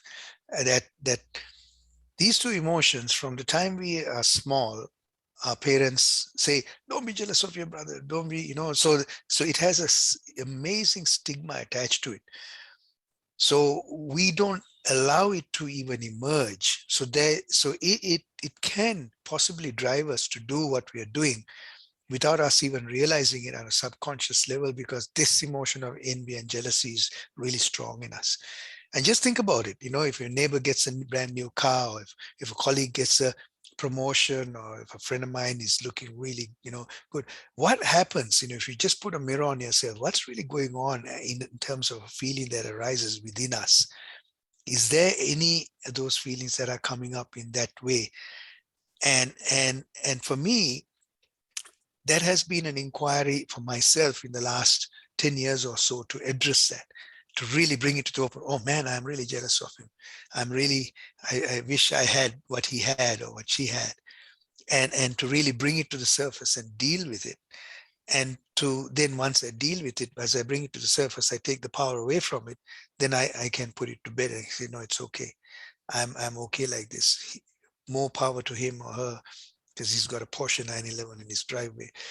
So that's something that I wanted to also just add to it, as you said that, Rebecca. So thank you for sharing that. Najita, please go ahead. So I feel like there is a direct correlation between war and consumerism, especially given the fact that, when people go through stress and trauma, I feel like I'm coming from a personal level as well, by the way. So when I go through stress and trauma, I just want to like de-stress myself. And one way in which people try to de-stress is going through consumerism. During times of war, you obviously shunned away from like basic necessities, or even let alone like a car. You are not able to access basic necessities in certain scenarios. So when a war ends, you really want to, live live yourself, right? Live the best of yourself. So I feel like, that's when, people start to be they go into more consumerism aspect of things.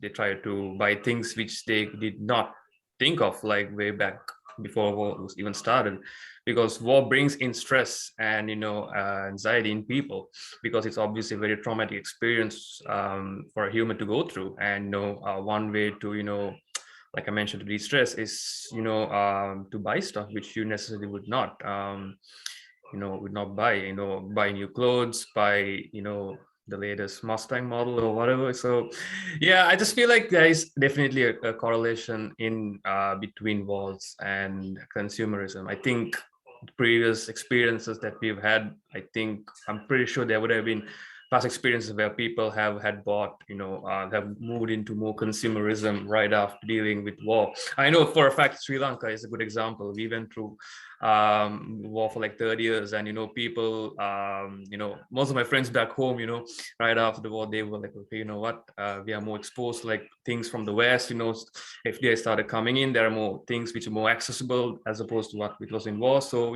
people started to be more westernized in Sri Lanka. And I saw a few friends of mine buy like people who were able to afford, that is, buy luxury cars, the new brands which were not available in the country. Obviously there is the fact that since these were not available, you have now access. But what drives them really is the fact that they have to go through the stress and trauma which they went through war. I remember growing up, going to school was kind of risky.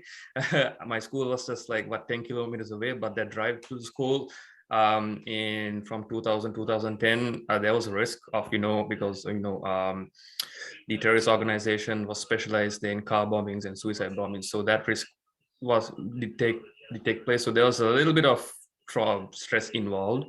And obviously going to the city center, I do remember in 2008 there was a suicide bomb blast which took the lives of 2 children within the city center, in a place called Odell. I think Mr. Lalit, you might be aware of this place.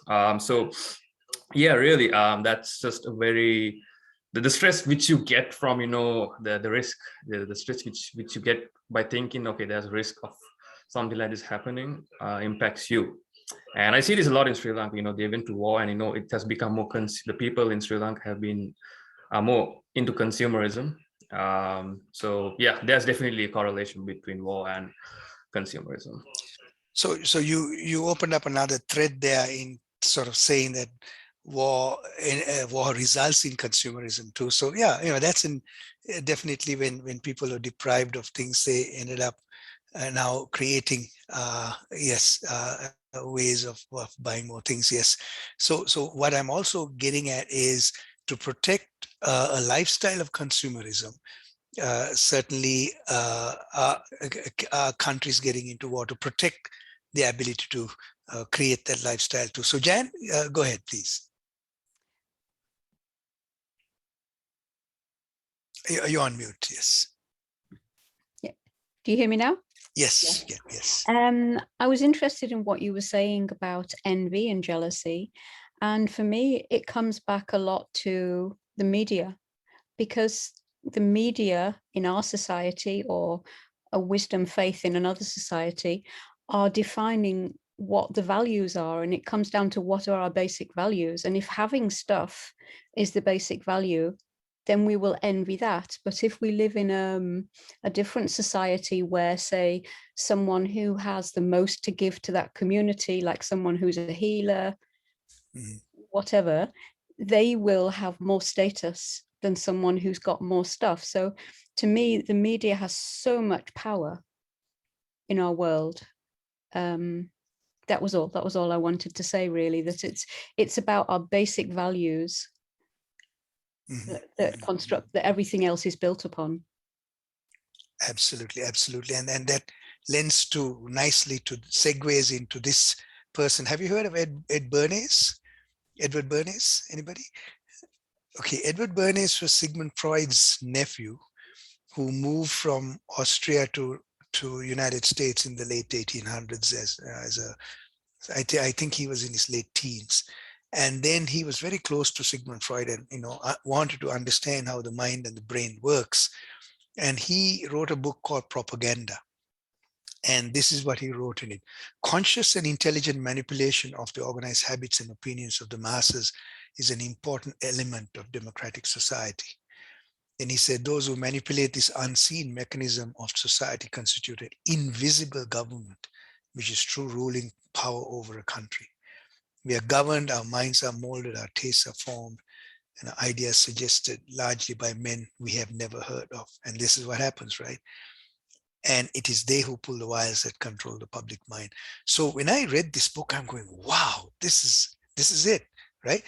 And how this, as you said, media is used for everything. So the media, the corporation, the governments who are in cahoots in the narrative that is promoted to us, and then the protection of that narrative comes in the army and the armed forces, and that's how essentially I see a conflict also forms. Now, this person, he had an office at Madison Avenue in New York in the early 1900s, next to the Hearst family, who were the newspaper tycoons, and Henry Luce, who started Time magazine and Life magazine.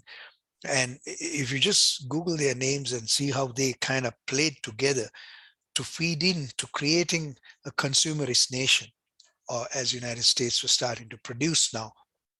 And that's where the whole notion of individualism also was really promoted as a part of the consumerist agenda. As opposed to Henry Ford, who said you can buy a Model T in every color, any color. What do you say now? Other than black was the only color that was available. Now he said this notion, but I'm saying it wrong now. But basically, that was it, standardized everything. But after that, the American automobile industry took a new turn to individualize cars. So you go to a car dealer, it doesn't happen as much now. In the 70s, when I first came to Canada, you go to a car dealer, and if you want to buy a car, you have 3 or 4 pages of options where you can personalize the car. So this whole individualization and all of that kind of started happening after the Chicago Exposition in the 1800s, in terms of the westward expansion, and then using the technologies to create things that people can buy to create the consumerist society. So Ed Bernays also has a dubious honor of promoting cigarettes to women in the 1920s as a way of women's lib, to say to the women that, look, if you smoke, you are now a liberated woman. So, and worked with the tobacco companies to lie essentially to the public and to hide the impacts of cigarette smoking from the public, and he's the person who was behind all of those campaigns. So the thing is, this is how it's really, if you can see the foundation of consumerism started by people like this, and then of course, if you go to the culture of capitalism, people earn money in order to pay for things that held the esteem of one's peers. See, that's where envy and jealousy comes in, doesn't it? And unfortunately, the economists who developed the policies, financial, economic, fiscal policies of the North America, didn't read his other book, Moral Sentiments. Just picked parts of his theories and then created the system of economy that's still ruling us right now through the hedonic treadmill of consumerism. So then, we have people like Dwight Eisenhower, who have seen war, who was also a hawk in many ways, but at the end of his career, he warned us against a military industrial complex, which is now basically owned by the private sector, by the corporation. You know, you hear of the Black Rocks and all of them. You hear about the private security companies that are sending soldiers to war, even in Iraq and places like that. So they're augmenting the national forces with private security forces too. Clandestine activities are conducted through these private security forces. So what he warned us against in 1961, nobody took heed of that, right? And so we have to, I guess, Thomas Paine must be really turning in his grave, seeing that America has really become that the monument for a military industrial complex moving forward. So then we have the sword of Damocles as a result of that thinking, that the nuclear weapons that were created, you know, Einstein refused to get involved in this project, but Oppenheimer did for whatever reason. Maybe could be because of his German name, because every German was during World War II in North America, in the United States especially, was held suspect. So he went all out. But then again, you can say that Hitler would have made the bomb if America didn't, right? So there are various arguments. But the thing is, even in deploying the bomb, you know, whether Hiroshima was warranted or not, because the war was coming to an end, but they went ahead and bombed anyway, Nagasaki and Hiroshima, towards the end of the war, when the Japanese were basically brought to their knees. So why did they do things like that, right? And at the end of the war, America could have easily said, okay, look, this served a purpose and we're going to cap it and put it away. That would have prevented Russia from building their own nuclear weapons, right? So how is this related to consumerism and the lifestyle? Is to protect that lifestyle, right? Sort of the lifestyle that everybody sorry,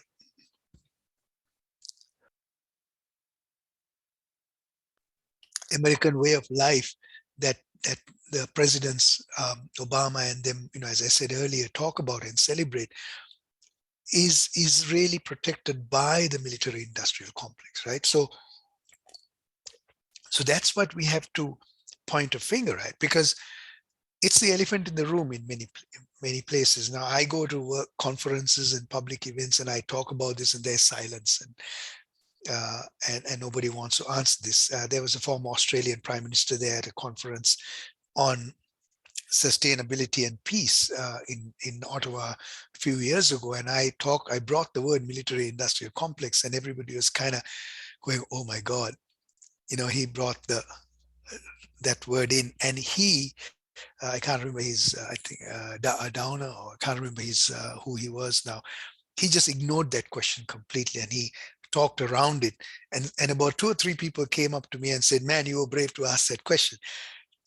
I said, well, what's the point in not asking that question? Because, you know, they're talking about everything except for that in terms of peace and development. So we also have the mind-body separation through the Cartesian duality, that really the world as it evolved from as science evolved, and the church didn't want to hear the story that the earth was round and it was not the center of the universe, and Copernicus didn't even put his thesis out there. Giordano Bruno gets burnt at the stake in 1600. Galileo gets thrown in prison in 1633. All of that was being watched by the scientists, and Descartes basically said, let's call it a truce between the church and science. And so that separation, I feel, has now, I mean, this is my own kind of understanding of it, is that has separated us, our mind and our body, in that duality. So this is why we can develop a bomb, we can develop technologies and not think about the consequences. We can develop an internal combustion engine and not really worry about the pollution that it's creating, because we are being utilitarian in what we want to develop, but not thinking of the consequences, right? So I approach it like that in a way, because we are, you know, we ignore the fact that we are part of a single holistic system where all things arise in dependence upon multiple causes and conditions. causality then becomes the thing. So the most important part that is ignored right now in the modern world. All things are continually changing, conditions and the interconnections are ignored in the modern world. So any thoughts, any comments on that? Because we covered some of this stuff also, I remember, at Bath University. Love to hear some thoughts, to Gwyn, please go ahead. Yes. I want to refer back. You don't need to go back to the slide about Bernays' comments, because to me, what that presupposes, that language, is that the leaders have to control that. And it implies to me that the leadership model is one of domination rather than, and self-perpetuation of the leader, rather than leading a community for the best interests of the community. And maybe this goes back to what Rebecca was saying as well about the intrinsic and extrinsic needs, that consumerism today is mostly about extrinsic needs, about having more of everything. And that's, in a sense, to keep the masses quiet. So they have lots of, the latest iPhones, more cars, latest fashion. So they, in quotes, feel good, so that the leaders can stay in power. But none of that is for the benefit of, if you like, of the internal person. It's not for the intrinsic needs. So it's this whole skewed power and leadership model that is not there to serve the citizens. Citizens are being turned into consumers to ensure that the leaders stay in power. And we see not just Putin, but Putin's a good example of the willingness to throw people under the bus, literally almost, to keep his personal position. Mm-hmm, mm-hmm, mm-hmm. Yes, absolutely. And I want to get to that to really address that in terms of the corporation.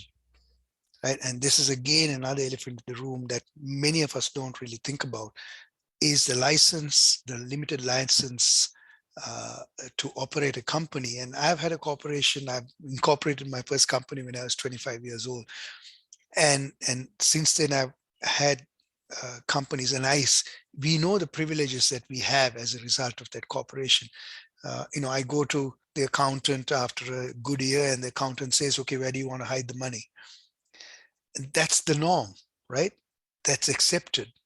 Avoid paying tax. And I would say, no, look, we are having all these free things and all that. I think I should pay the tax that I'm due to pay. But my accountant used to say, no, here comes a weird guy who wants to pay taxes.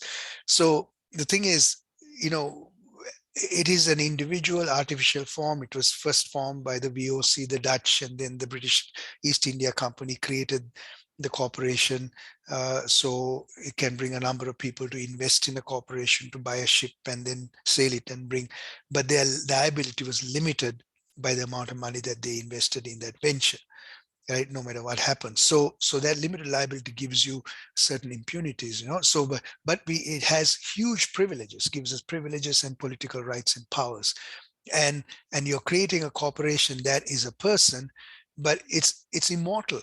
It's perpetual, but it gives the corporation huge rights to lobby governments, to make campaign contributions. And there are countries you still can put the bribes that you've given to the corporation in their accounting, right? So freedom of speech.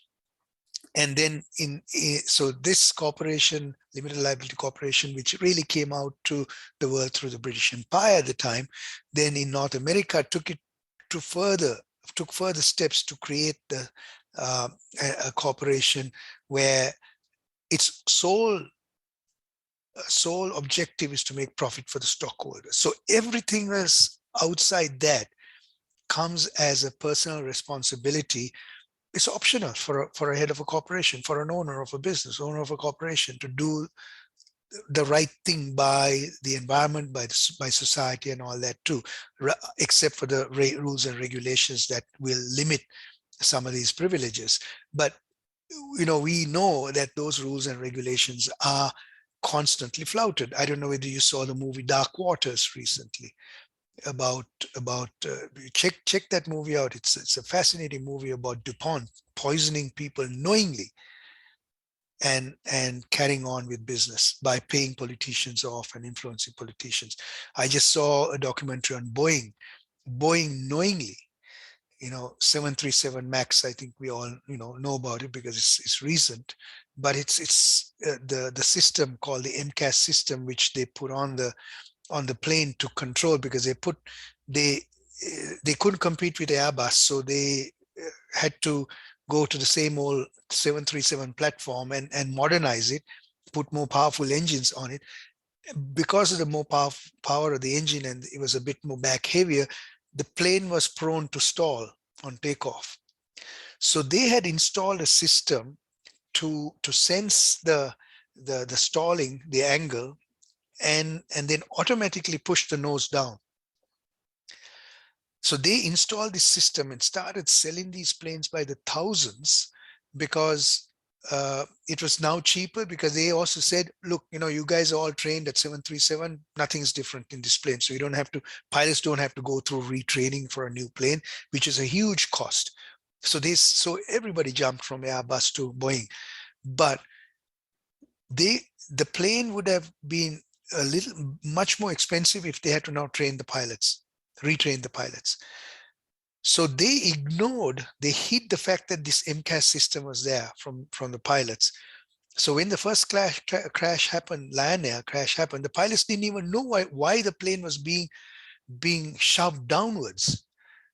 And they were trying to lift it up. They couldn't, because the sensor had broken off and now sending the wrong signal saying that the plane was going into a stall. And it just kept on pushing the nose down automatically. And there was no manual control. They were not even told how to switch it off. Then they hid all of that, and they said, oh yeah, those Indonesian pilots don't know how to fly these planes, blah, blah, blah. It was amazing. The chairman of the airline coming and saying this in the news media. It was racist too, in the way they were going. It'll never happen to an American pilot, was what they were saying. And then Ethiopian Air crashes 6 months later. Then only, people started to wake up. 2 brand new planes crash. How can that be? How can you call it pilot error? Same thing happened. Those pilots also had no idea that MCAS system was there. Only then it has now come out. And that documentary is really damning into how corporations, in the name of profit, now will play with people's lives. I don't know. I have taken 737 Maxes in the meantime. I don't know whether, you would have, so the thing is, this is where, we see that, and the oil companies, the pharma companies, and who's protecting them? The military industrial complex at the end of the day, right? So the war right now, Putin, the Russian war, oil and gas and all of that is about all of this, right? So this is where we as citizens, we have to be, really be much more vigilant about who controls the public, who controls the politicians, the lobbies. I live in Ottawa, and this is a lobby city. Because I live in Ottawa, it's a small city. I know people. I know so many people who are sitting there making a good income being a lobbyist for a company here. All the companies are here. And if you're a smaller company, you cannot approach a politician here because you don't have enough. You cannot take them out to the best restaurants and all that, right? So here is the system there in place. Campaign contributions, then the radio and the media, how media gets involved, then the jobs and then the who is electing who, then the armed services committees. Now, living in Sri Lanka through the war, as Najita said, I used to play soccer with a bunch of expatriates there. There was the military attaché from the French embassy, from the British High Commission, and the US embassy, and the Israeli. We all played soccer together. And after a few drinks, they'd come up with stories. They would sell arms to the government, Sri Lankan government. They'd be selling arms, the same arms, to the rebel groups too, through other agents. So, so this is the way it's going on, and we have no idea. The general public has no idea of these things that are going on, unfortunately. So and these are hidden by the media, unfortunately, right? So the depersonalized corporations, ethics do not fall under the scrutiny of law. It's a very personal thing, right? This is why I love the RBP, and I wish it could have continued. But again, RBP was killed off because in my program, in RBP 8, out of 24, I think 11 quit their jobs. So companies thought, why should I finance this employee? Because he's going to go to this course and come back and leave us. And I spoke to practically all of them. They said, no, my values don't align with the company's values anymore. I can't go to work anymore. And some of them got themselves into trouble too by quitting their jobs because they were so distraught after the program. Because RBP really, got us to dive into the dregs of how the world works, right? Right, Melanie? So it left us with a heavy heart. And I remember at Hawkwood on the last day where we were saying bye to each other, it was as we were speaking to each other, and it was Peter Reason and Judy. I'm sorry, I'm just mentioning these names for those of you who are not part of the RBP. They were our professors. RBP is a master's that we did. I'll talk to you more about it if you want to learn more about it. For anybody, just email me. I'll send you more information about it, because it's an amazing way of learning in an experiential way. Everybody just cried from the heart on that last day. It was, we don't know, it was a cry for the world, cry for this earth. It was just like, it was so deep that that's the way we ended our last session of the masters there. So, because we felt the pain and we felt helpless too in many ways. And it was so sad that the new dean that came to took over from the dean who understood the program didn't understand what this was about and just killed it, right? So we end up losing great initiatives that could really put us on the right path, but we have to keep trying, keep going, right? So this is, at the end of the day, the feeling of consumerism. So I'm just going to go through quickly through these slides, because we've got about half an hour. So what we are doing right now is, we're just sort of continuing to look at our own reflection and thinking it's real. And we have to wake up.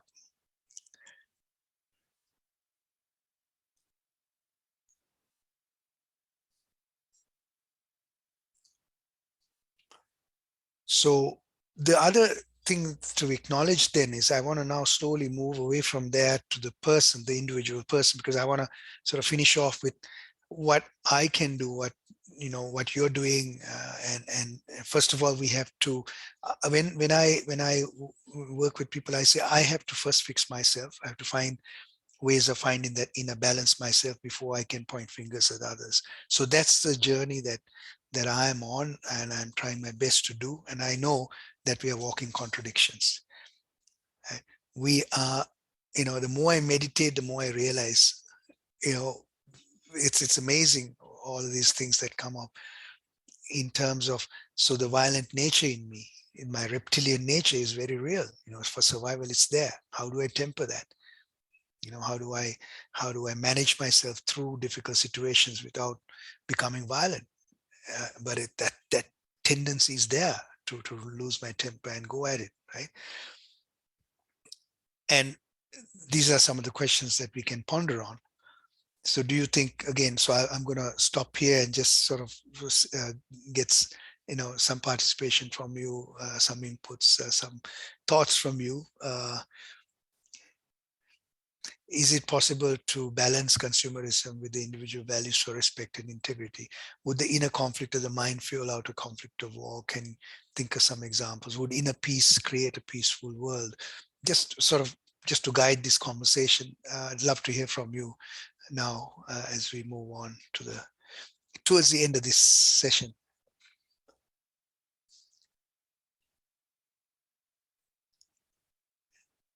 Any thoughts? Elliot, you haven't, you've been quiet, so I'm going to pick on you now. I was thinking, going back to, was it what Anita Roddick said about, I wrote it down, what's that? Homo economicus. I thought that was a great quote. Is it possible to balance the individual values and the consumerism if, like she said, sort of it's almost bred into it, or not bred into us, but we are sort of almost born with these values, maybe. And it's, I guess, unlike play fighting, we don't, not from my knowledge, we don't start trading and buying stuff instinctually when we're younger. This is sort of something that we've developed as we've grown, I suppose. But I'm not sure if that's a what's the word? Like a more recent thing compared to like just like what the last like sort of 100 years or so, or if that's been around for longer. Absolutely. So I mean, interesting thing that you said was, is it nature or nurture, right? Yeah. And that's the balance, you know. Are we innately wanting to grow more, learn more, have more, or is it also nurtured into us through the media and all that? Because it's interesting for you, Elliot, because you're going into the media business. Yeah. Right. So you know, you're jumping into that, and there'll be perhaps some decisions that you need to make with your conscience too, with what kind of job that you will take on, right? Yeah, it's definitely something I've been, especially adverts. I went in feeling sort of ambivalent about advertising, and although I'm studying it, I'm fascinated by it. I do now somewhat have a hatred for adverts as well. That's interesting to hear. You know, that's a contradiction, right? And again, Elliot, it's the ability to live with that contradiction. Yes, you know, because it can do a lot of good things too, because it influences people to think differently too, right? So you can play whatever role you want within the space, because it's a powerful space, right? So thank you. Yes. Najit, your thoughts? So I just want to touch up on the question, would inner peace create a peaceful world? Absolutely. I believe, you know, war is driven by mindsets of people and, you know, thoughts, perceptions, mindsets, everything. So yeah, inner peace would definitely create a much more peaceful world. We got to spread the love, you know. So as long as you know, people have inner peace and they want more people to be aware of it, I feel like we're going to be living in a world full with less wars going on and less negativity. So absolutely. Would inner conflict of the mind fall outer conflicts of war? That ties in with that question as well. Absolutely, for sure. And do you think it's possible to balance consumerism too with the individual values for respect and integrity? You know, individual values is something which differs from one person to another, and consumerism as well. You know, I might be, you know, more of a consumerism mind as opposed to my friend who is less. So that's when, you know, individual values come into play, and respect. I feel like, you know, definitely there is a correlation between the two, and you know, if we have more values and respect, I feel like you'll be you'll be having a less consumerism mind, because you know what you need. And you know, some people have this notion, you know, okay, I want to buy the latest Rolex watch, or you know, drive the latest Maserati, just to, you know, prove a point to people. And you know, that obviously goes away with a lot of people's values and respect, because you know, why do you want to do that? What are you trying to prove? You know, I know quite a few people, a few friends and people who do that, and that's just something which I just shrug off. Really, I'm like, okay, good for you. It does really not impress me. But it's their value which is opposed to my value, and my respect and integrity, it's different for them as opposed to me. So for me, I'm not saying I am, you know, I want to I'm into the whole idea of, you know, buying the latest thing out there, but, you know, I have certain, I know I'm a car guy. I love cars. So, you know, I mean, I sure wouldn't mind, you know, getting the latest Corvette or whatever, but that's just not to show, you know, the whole world, okay, you know what, I'm driving the best thing out there. It's just a personal thing of mine. But, you know, some people have this concept where they want to get this certain, the latest car, the latest watch, the latest, you know, shirt from Gucci, or, you know, any top brand, just to prove the point that, okay, you know what, I'm socially better than you, you know, financially, socially, mentally better than you. But just because you wear the latest watch or the, you know, the best built out, does not mean that, you know, I feel like some people do that for insecurity. I know for a fact that, you know, a lot of people who are insecure about themselves, they try to, you know, show off, you know, a materialistic thing, and well, it is how it is. So yeah, to answer the question, absolutely. I think to balance concerns, we can do it with angel values and respect. Thank you, Najita. Yes, so the values play a role there too, right? Yes, and you also said inner peace then, you know, is related to those values too. So we're not thrashing around trying to prove something to ourselves and to the world too. So Jan, please go ahead. Yes.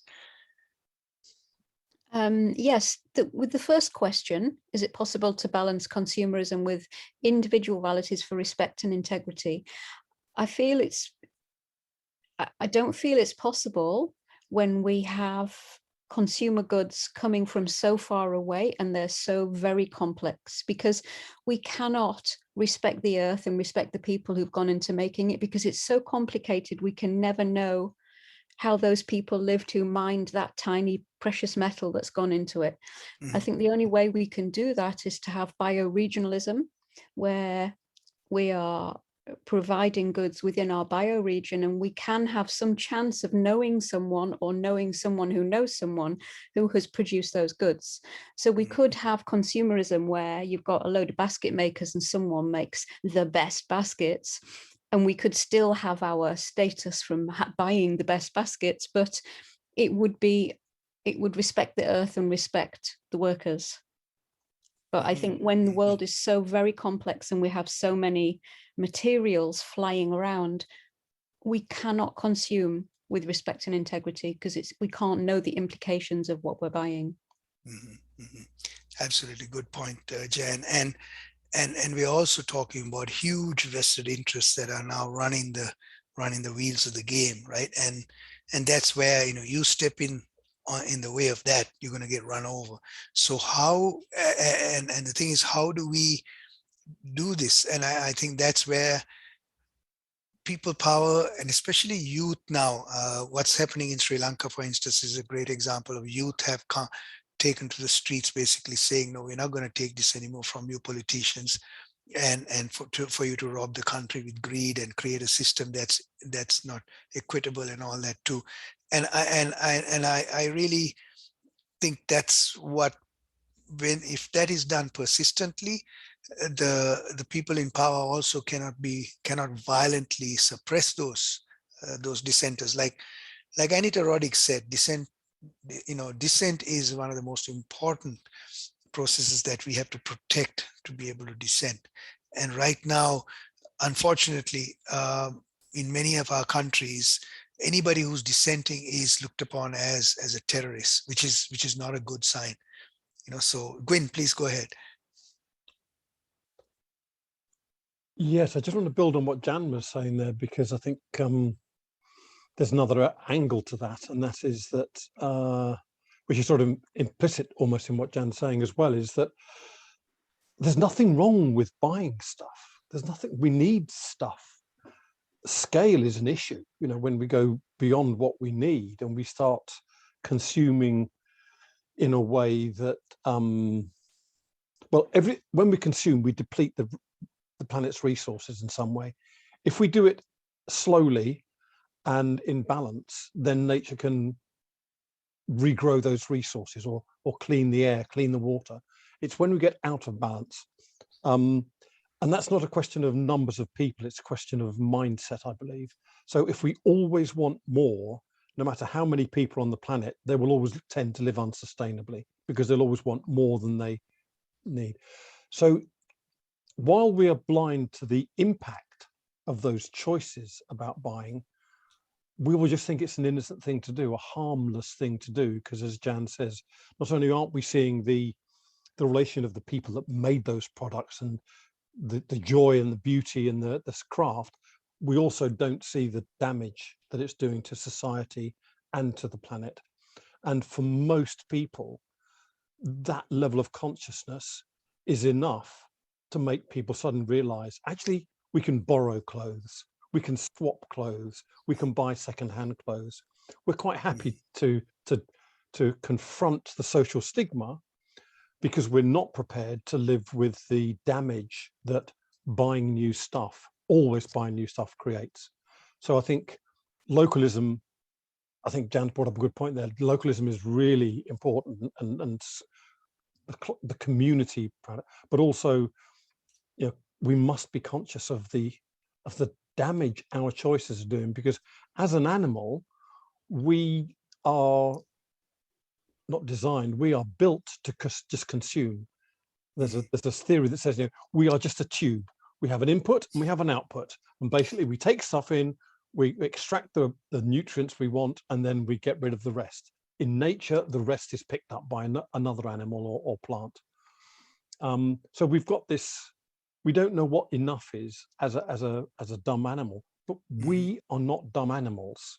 We have got a superior consciousness. We have the power to choose, and we have a responsibility to choose. And I think we're too far away from that.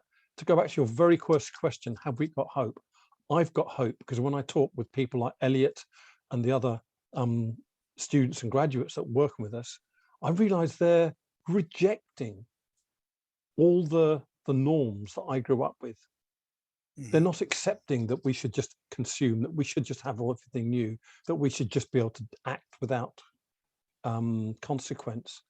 They're seeing the consequence of us living that life, and I feel that they have the mindset to do things radically differently, and that questions all the things that underpinned us. So the last point I'd make on these three is that within a peace, create a peaceful world, there's a saying that it takes 1 million people to keep the peace, but one evil person to break it. But actually, I think what you showed earlier, Lalit, is it's not that simple.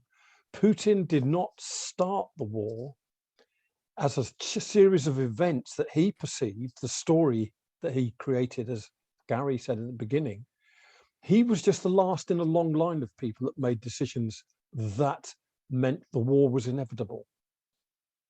And I think what you're encouraging us to do is look at all those decisions and choices that we've made, especially if consumerism is a catalyst for war. Then maybe we've been implicit that, you know, General Koch at Versailles in 1919 said, "I believe we have just created the seeds of another world war in about 20 years' time by the way we punished the German and Austrian empires for losing the war." It was that punitive act that created the situation for the Second World War to be inevitable. So although Hitler, in a sense, created it, the Versailles Treaty was where it was born. So we're all complicit in this. So I suspect if we all start to work from this inner peace, then there would be no one left, or there'd be controls in the society to say, hey, we're pushing that person too far. So if we cripple Russia with punitive measures after this conflict is finished, and hopefully it will be finished soon, we will just create the seeds of another war. And that's what Mandela refused to do in South Africa. Absolutely, absolutely. Well said, Gwyn. Yes. And also I want to go back to what Najita said also on the other side, is that as individuals, when we grow up traumatized in some way or another and feel an insecurity, we try to fill that insecurity with something out there that's easy to buy. And so then, you know, making money doesn't become a huge challenge because you have a goal that you have to now, you want to now show yourself up in a different way. That's so to spend that money. So that's one angle of this, in terms of, you know, then that goes to first principles of, then I go to parenting, in educating, and all of that, to creating as much an equitable system, and creating the conditions for the young people from a young age to find that inner peace. So, and that's why I'm really glad to see in North America now. I don't know what it's like in Europe. Is they're teaching yoga and mindfulness to young kids to have, so then they grow up already at peace with themselves. And I know, because my Samantha, my wife, taught yoga to kids who the teacher said, oh my God, these 3 kids, they cannot hold them down. They're 7-8-year-olds. And she found ways of teaching them yoga. After about 6 months, the teachers say, wow, they're now focused, they can focus, but they're having fun at the same time, but they're not all over the map. So, to find that balance in the mind is so.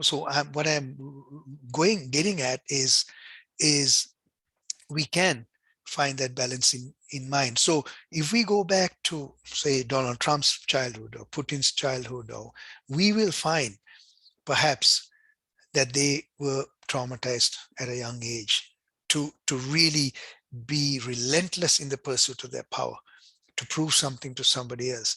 I know I have personal friends who are very successful business people who's just done it for their fathers. Their fathers are long gone, because their father said, you'll never amount to anything. Yeah, you know what? I'm going to prove to you. And they're predators in business. And I have had conversations with a few of them where they say, this is the ghost that I'm trying to prove that I'm worthy. So this is why I really also, it's outside this session, but parenting and helping us to find that inner peace is a project that has to come from a very young age, at a spiritual level. So I just want to show a quick clip of Gabo Mate, and I'm happy to come back to do another session with you, just to sort of take it to another level on the personal side, and maybe focus on the area of mindfulness and the practice and all that too. I think that might be better, but I think I just want to quickly show you this clip before we come close to an end. So let's see, let's get him online. Okay.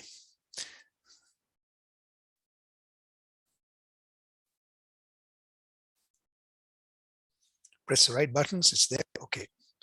Let me know if you can't hear the sound. When somebody does something selfish, what do we say? Oh, that's just human nature. When somebody does something beautiful and generous, we never say that's just human nature. But it is human nature, because human beings evolved in a communal context. We came on the scene about 150,000 years ago. And human beings specifically lived in small band hunter-gatherer groups where there was no survival without cooperation, where children were surrounded by loving adults. They didn't go off to preschool. You didn't send a baby to sleep in their separate cave. You didn't give them sleep training so that the parents would sleep at night. You held the babies. You carried them everywhere. And children were surrounded by supporting adults, not just their parents, in an isolated home. That's what we are biologically and psychologically created for.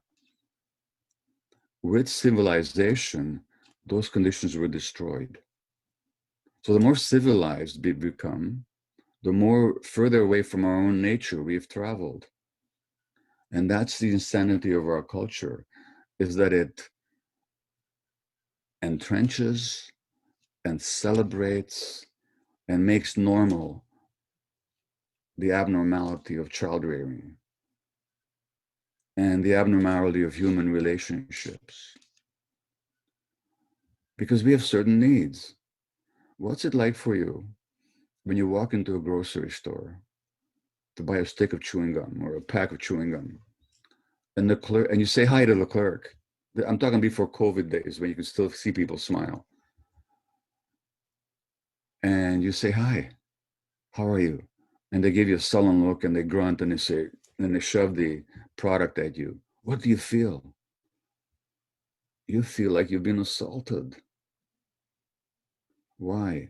Because our nervous system has got a neural expectation of being met, of being connected with, because that's your nature.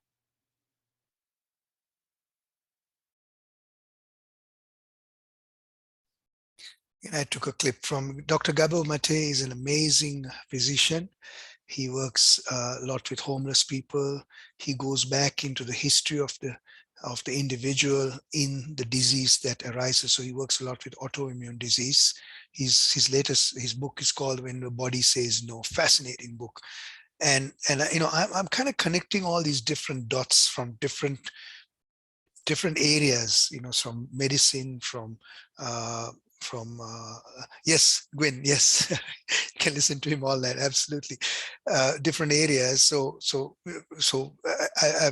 I've looked at politics, I've looked at cooperation, I looked at the whole culture of consumerism, and what is in common, what's the common thread that leads to the violence that we see. And as I talked about earlier, war, I'm not saying war is good or bad, but this kind of war that is now happening with the kind of technology that we have, where they even talk about robot soldiers, what kind of a war is that going to be, right? So where are we heading with all this? And the more silent we are about all this, the more it'll take us over. So how do we say no to all this? So as Jan, you said, you know, buy local, and I think COVID has kind of created a necessity for that, because getting stuff from all over the world is not practical anymore. We need to depend on local. So there has to be a reset, not the kind of reset that the WTO, World Economic Forum, and Klaus Schwab is talking about, and Bill Gates are talking about, where there seems to be a centralization of power, and everybody else will be ruled by them. That's how I understand what they're saying, right?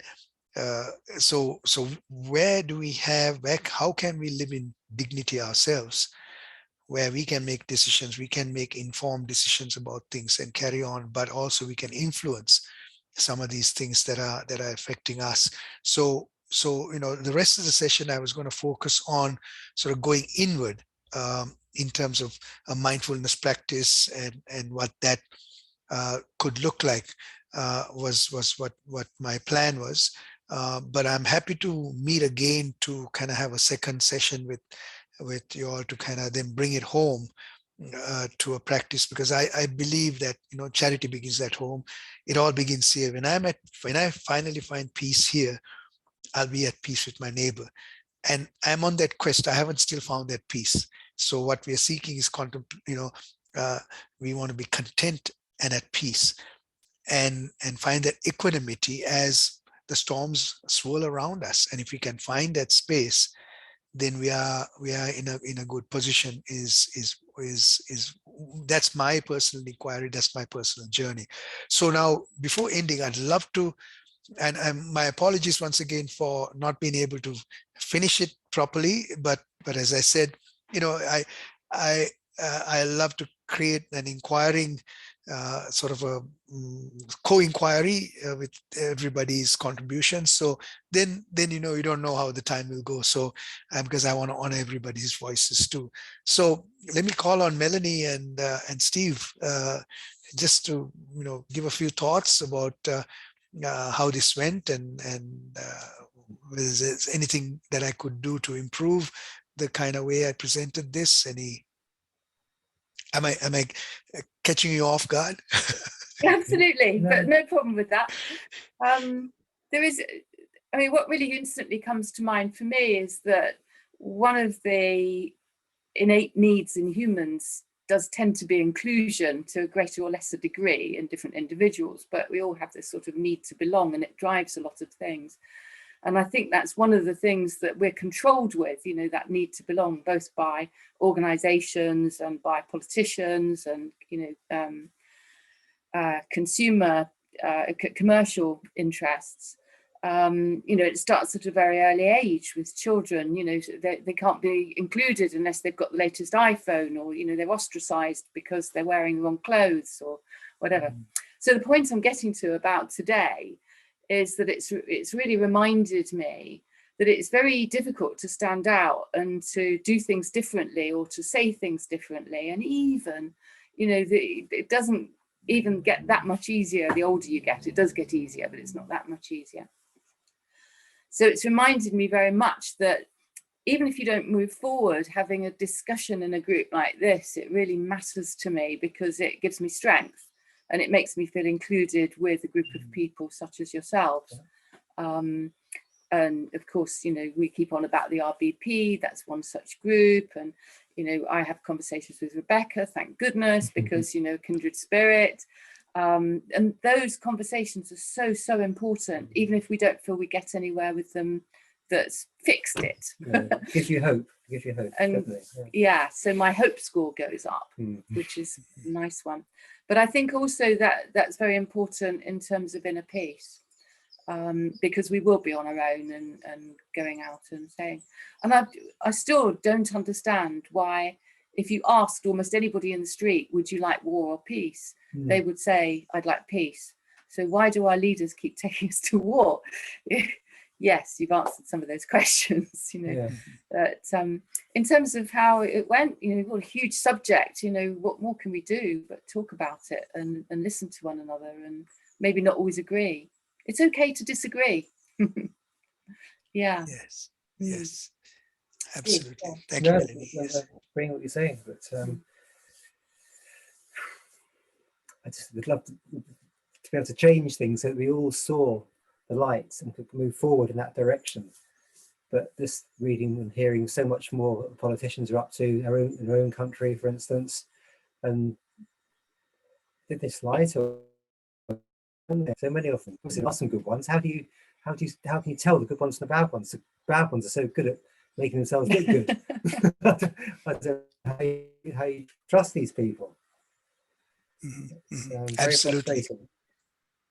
Absolutely. And they come, you know, they come to your door, then how do you hold them accountable? On begging for the vote.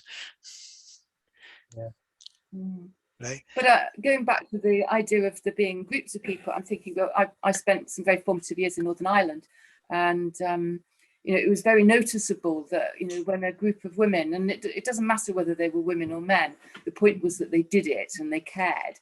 And the women's peace movement, though, you know, enough of our children are being killed. And they did stand up and just say that thing, look, we want to work for peace. And that was the beginning of peace in Northern Ireland. There were many other things. And there still isn't peace because there's still unrest, but it's so much better than when I was a child there. Touch wood. Wow, that's powerful. But it's that, you know, meeting of minds and feeling able to speak. Yes. Well, Elliot, you need to go. So, sorry. Thank you, Melanie and Steve, very much. Elliot, do you have anything? I'm sorry that we are keeping you a little longer. If you don't mind staying for just a few more minutes, Elliot, please go ahead. And if you need to go, please feel free to say what you have to say, and then you can. I'm going to be going out to see some friends later, but I think the entire time I'm there, I'll be thinking about whatever we can talk about in this. It's been really fascinating. I think the main thing I've taken away is the again, I'm gonna have to check what I wrote down. It's the Homo economicus thing. I think that's a perfect quote to sort of sum up the consumerist nature that we're in at the moment. It's always been fascinating to learn about the trauma side of war, and I never considered about well, it almost seems obvious now, but like the traumatized politician idea, it seems, it's so almost basically obvious, but I've never considered it that way. Yeah, thank you. Thank you, Elliot, and have a wonderful evening. Don't drink. Yeah, thank you all as well. Now. Nice to meet you all. Take care. Yes. Okay, thank you. Yes. See you. Bye. Thanks, Elliot. Rebecca, Bye. please go ahead. Trying to manipulate my phone just to let Elliot know to maybe have a look at Kate Raworth's book, if that's his interest. Really rich. I'm so grateful actually for, I think as Melanie was saying really as well, being able to open up these different areas of conversation, which sometimes it can feel like I'm living in a world where I feel like an alien, like other people, maybe they are thinking these things, but maybe, you know, we, like I think as somebody said this evening, we don't share those stories at times. We don't share those concerns. We don't kind of articulate them. But of course, if we did, and actually we shared our emotional reaction to some of these things, we probably would actually find connection with people that we weren't expecting.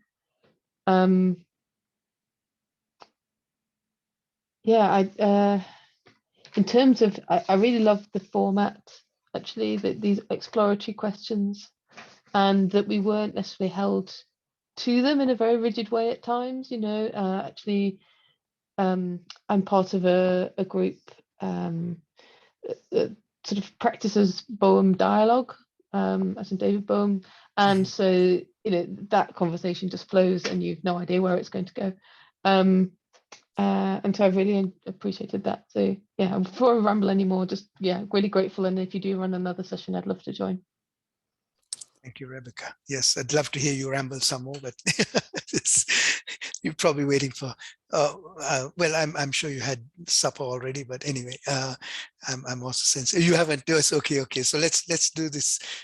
Yes, actually, I'd love to hear from our son Rahel is the one, for those of you who don't know him, who was handling the Mentimeter, and I was going to do something more with it, but we'll do it for the next session. Rahel, do you have anything to say? I don't have much to say. I think it was definitely eye-opening, a lot of things for me, such as the cause and effects of like Putin's war, and like you're saying, it's very easy to just blame Putin, but there's a lot more happening under there that we need to account for and need to realize in order to fix that cycle. Yeah, I think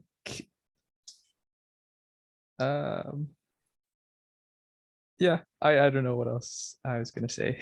I've forgotten it. You can tell me at dinner. Thank you. Thank you for helping me. Rahel doesn't have a camera, unfortunately. So thank you. Yes. So Najita, please go ahead. First of all, the layout of the webinar was amazing. I like the fact that we're all interactive. We don't see this very often in a lot of webinars that go around. So the interaction was definitely helpful, and some of the facts were very eye-opening. We're all from different walks of life, and you know, the fact that we exchange information and experiences was, you know, very eye-opening, very helpful. And the topics were very interesting. To be honest, the fact that, you know, how war impacted consumerism, or, you know, how much inner peace can have an impact on world, it makes you think. And, you know, it all kind of like connects, all the dots connect. You do not think of this like in a free time, and the fact that these subjects were brought up, it really made me think a lot and opened up my eyes. And I'm definitely down for, like, if there's another session happening. It's been amazing. And thank you, Mr. Lalit, and thank you, everyone. It's been a pleasure. Thank you, Najita. Yes, for your participation. Jan, please. I've thoroughly enjoyed this. Thank you very much. I think you've brought together some amazing topics into one, and they're complex in themselves, and then we put them together, and you, like you said just now, you start to see the interconnections. I love that you brought in child rearing and attachment at the end, because I think that's a massive piece of the puzzle personally. And I would love to attend another if you do. And I'd just like to mention for Rebecca and Melanie, who have sounded starved of this kind of conversation, there is a book called All We Can Save. And it's kind of set up like a book club. It's set up about climate change. It's one of the women who was involved in Project Drawdown, and it's an anthology of different writings and poems, and then you gather a circle around you, and you each meet and you discuss it, and it is so refreshing. The people that I meet, we all care about these things, but we hold them in our heart and we don't bring them up every day, because we can't think about these huge topics every day and stay sane. You know, it's too much. We just have to lead our lives sometimes. But to actually go into a meeting and know that that's what's on the table, we all accept it's happening. We don't have to explain anything. Now let's talk about how we feel about it and about solutions has been very wonderful for me. Where I went about the 4th section of about 10 sections, and it's I think you both might really enjoy it if you take a look. Nice. Thank you very much for holding this meeting. It's been wonderful. Thank you, Jen, and thank you for your contribution then. And hopefully you created a little community there too now. Good. So Quinn, last but not least, I'll leave you to finish the session with your remarks. I just can't believe you've been sitting here for 3 hours. I'm ready for another 3. That's been wonderful. I just, you know, in a sense, you've been the focus of attention, because you've held the threads. But what I've loved is the fact that literally we're from all over the world today, which we couldn't have done if we'd had pre-COVID face-to-face meetings. So it's been a wonderful opportunity to listen to people who are living in different societies and different cultures, different perspectives. We've done a lot of this in ASP, but not like this. This has been unique. Our wisdom councils have exactly the opposite. We pick one subject and we talk from that.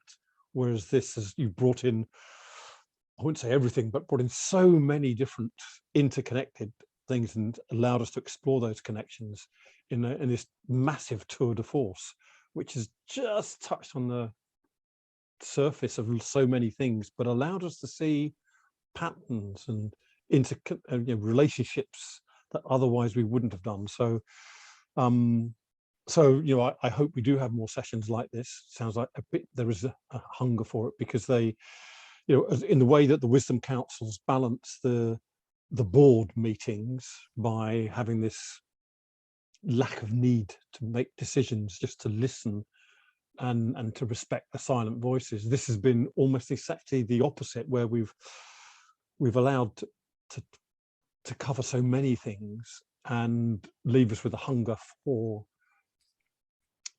yeah, to me, sort of like a resolution of some of these things. Now I've become aware of lots of things that I need to think about and think further, but I also need to sort of converge on some of these. And I suspect that's something I have to do internally, but I need someone like you to guide me through a process to allow that internalization and reconciliation to actually take place, to the neurons to fuse internally, almost without conversation. So I did not expect to be at this point at this time of night. So I love it. And yeah, it's just showing, I think, what, you know, you stepping into ASP with this question, and this has arisen from, I think ASP now is truly becoming a vehicle for all these different sorts of conversations to take place in different forms with different people, even more. So thanks very much for making this happen, Lalit, and for everyone for attending today. It's been absolutely wonderful. Thank you. Thank you for playing with me. Thank you for your time. I just want to show you a picture of my backyard from the 10 seconds of, I don't know whether you see that tree ripped down. I'm not sure whether you see that, and there's another tree on the other side. So 10 seconds of a storm just ripped through everything. Not only in this neighborhood, it came from the south of Ontario and ripped through here. And we just got our power back after 6 days and internet back. So how powerful nature is, and how insignificant we are, and how vulnerable we are. So folks, I don't want to keep you any longer. And Ajita, I see your hand raised, but I don't want to indulge anybody because it's late for you're all in England, so we'll have a offside chat, Najit, if that's okay with you. I just wanted to say about the storm. I felt it as well in Hamilton. For like a few seconds I was out, and it was a bit brutal. That's all. Yeah, absolutely. So just so we have to honor nature. Take care. Yes. Thank you.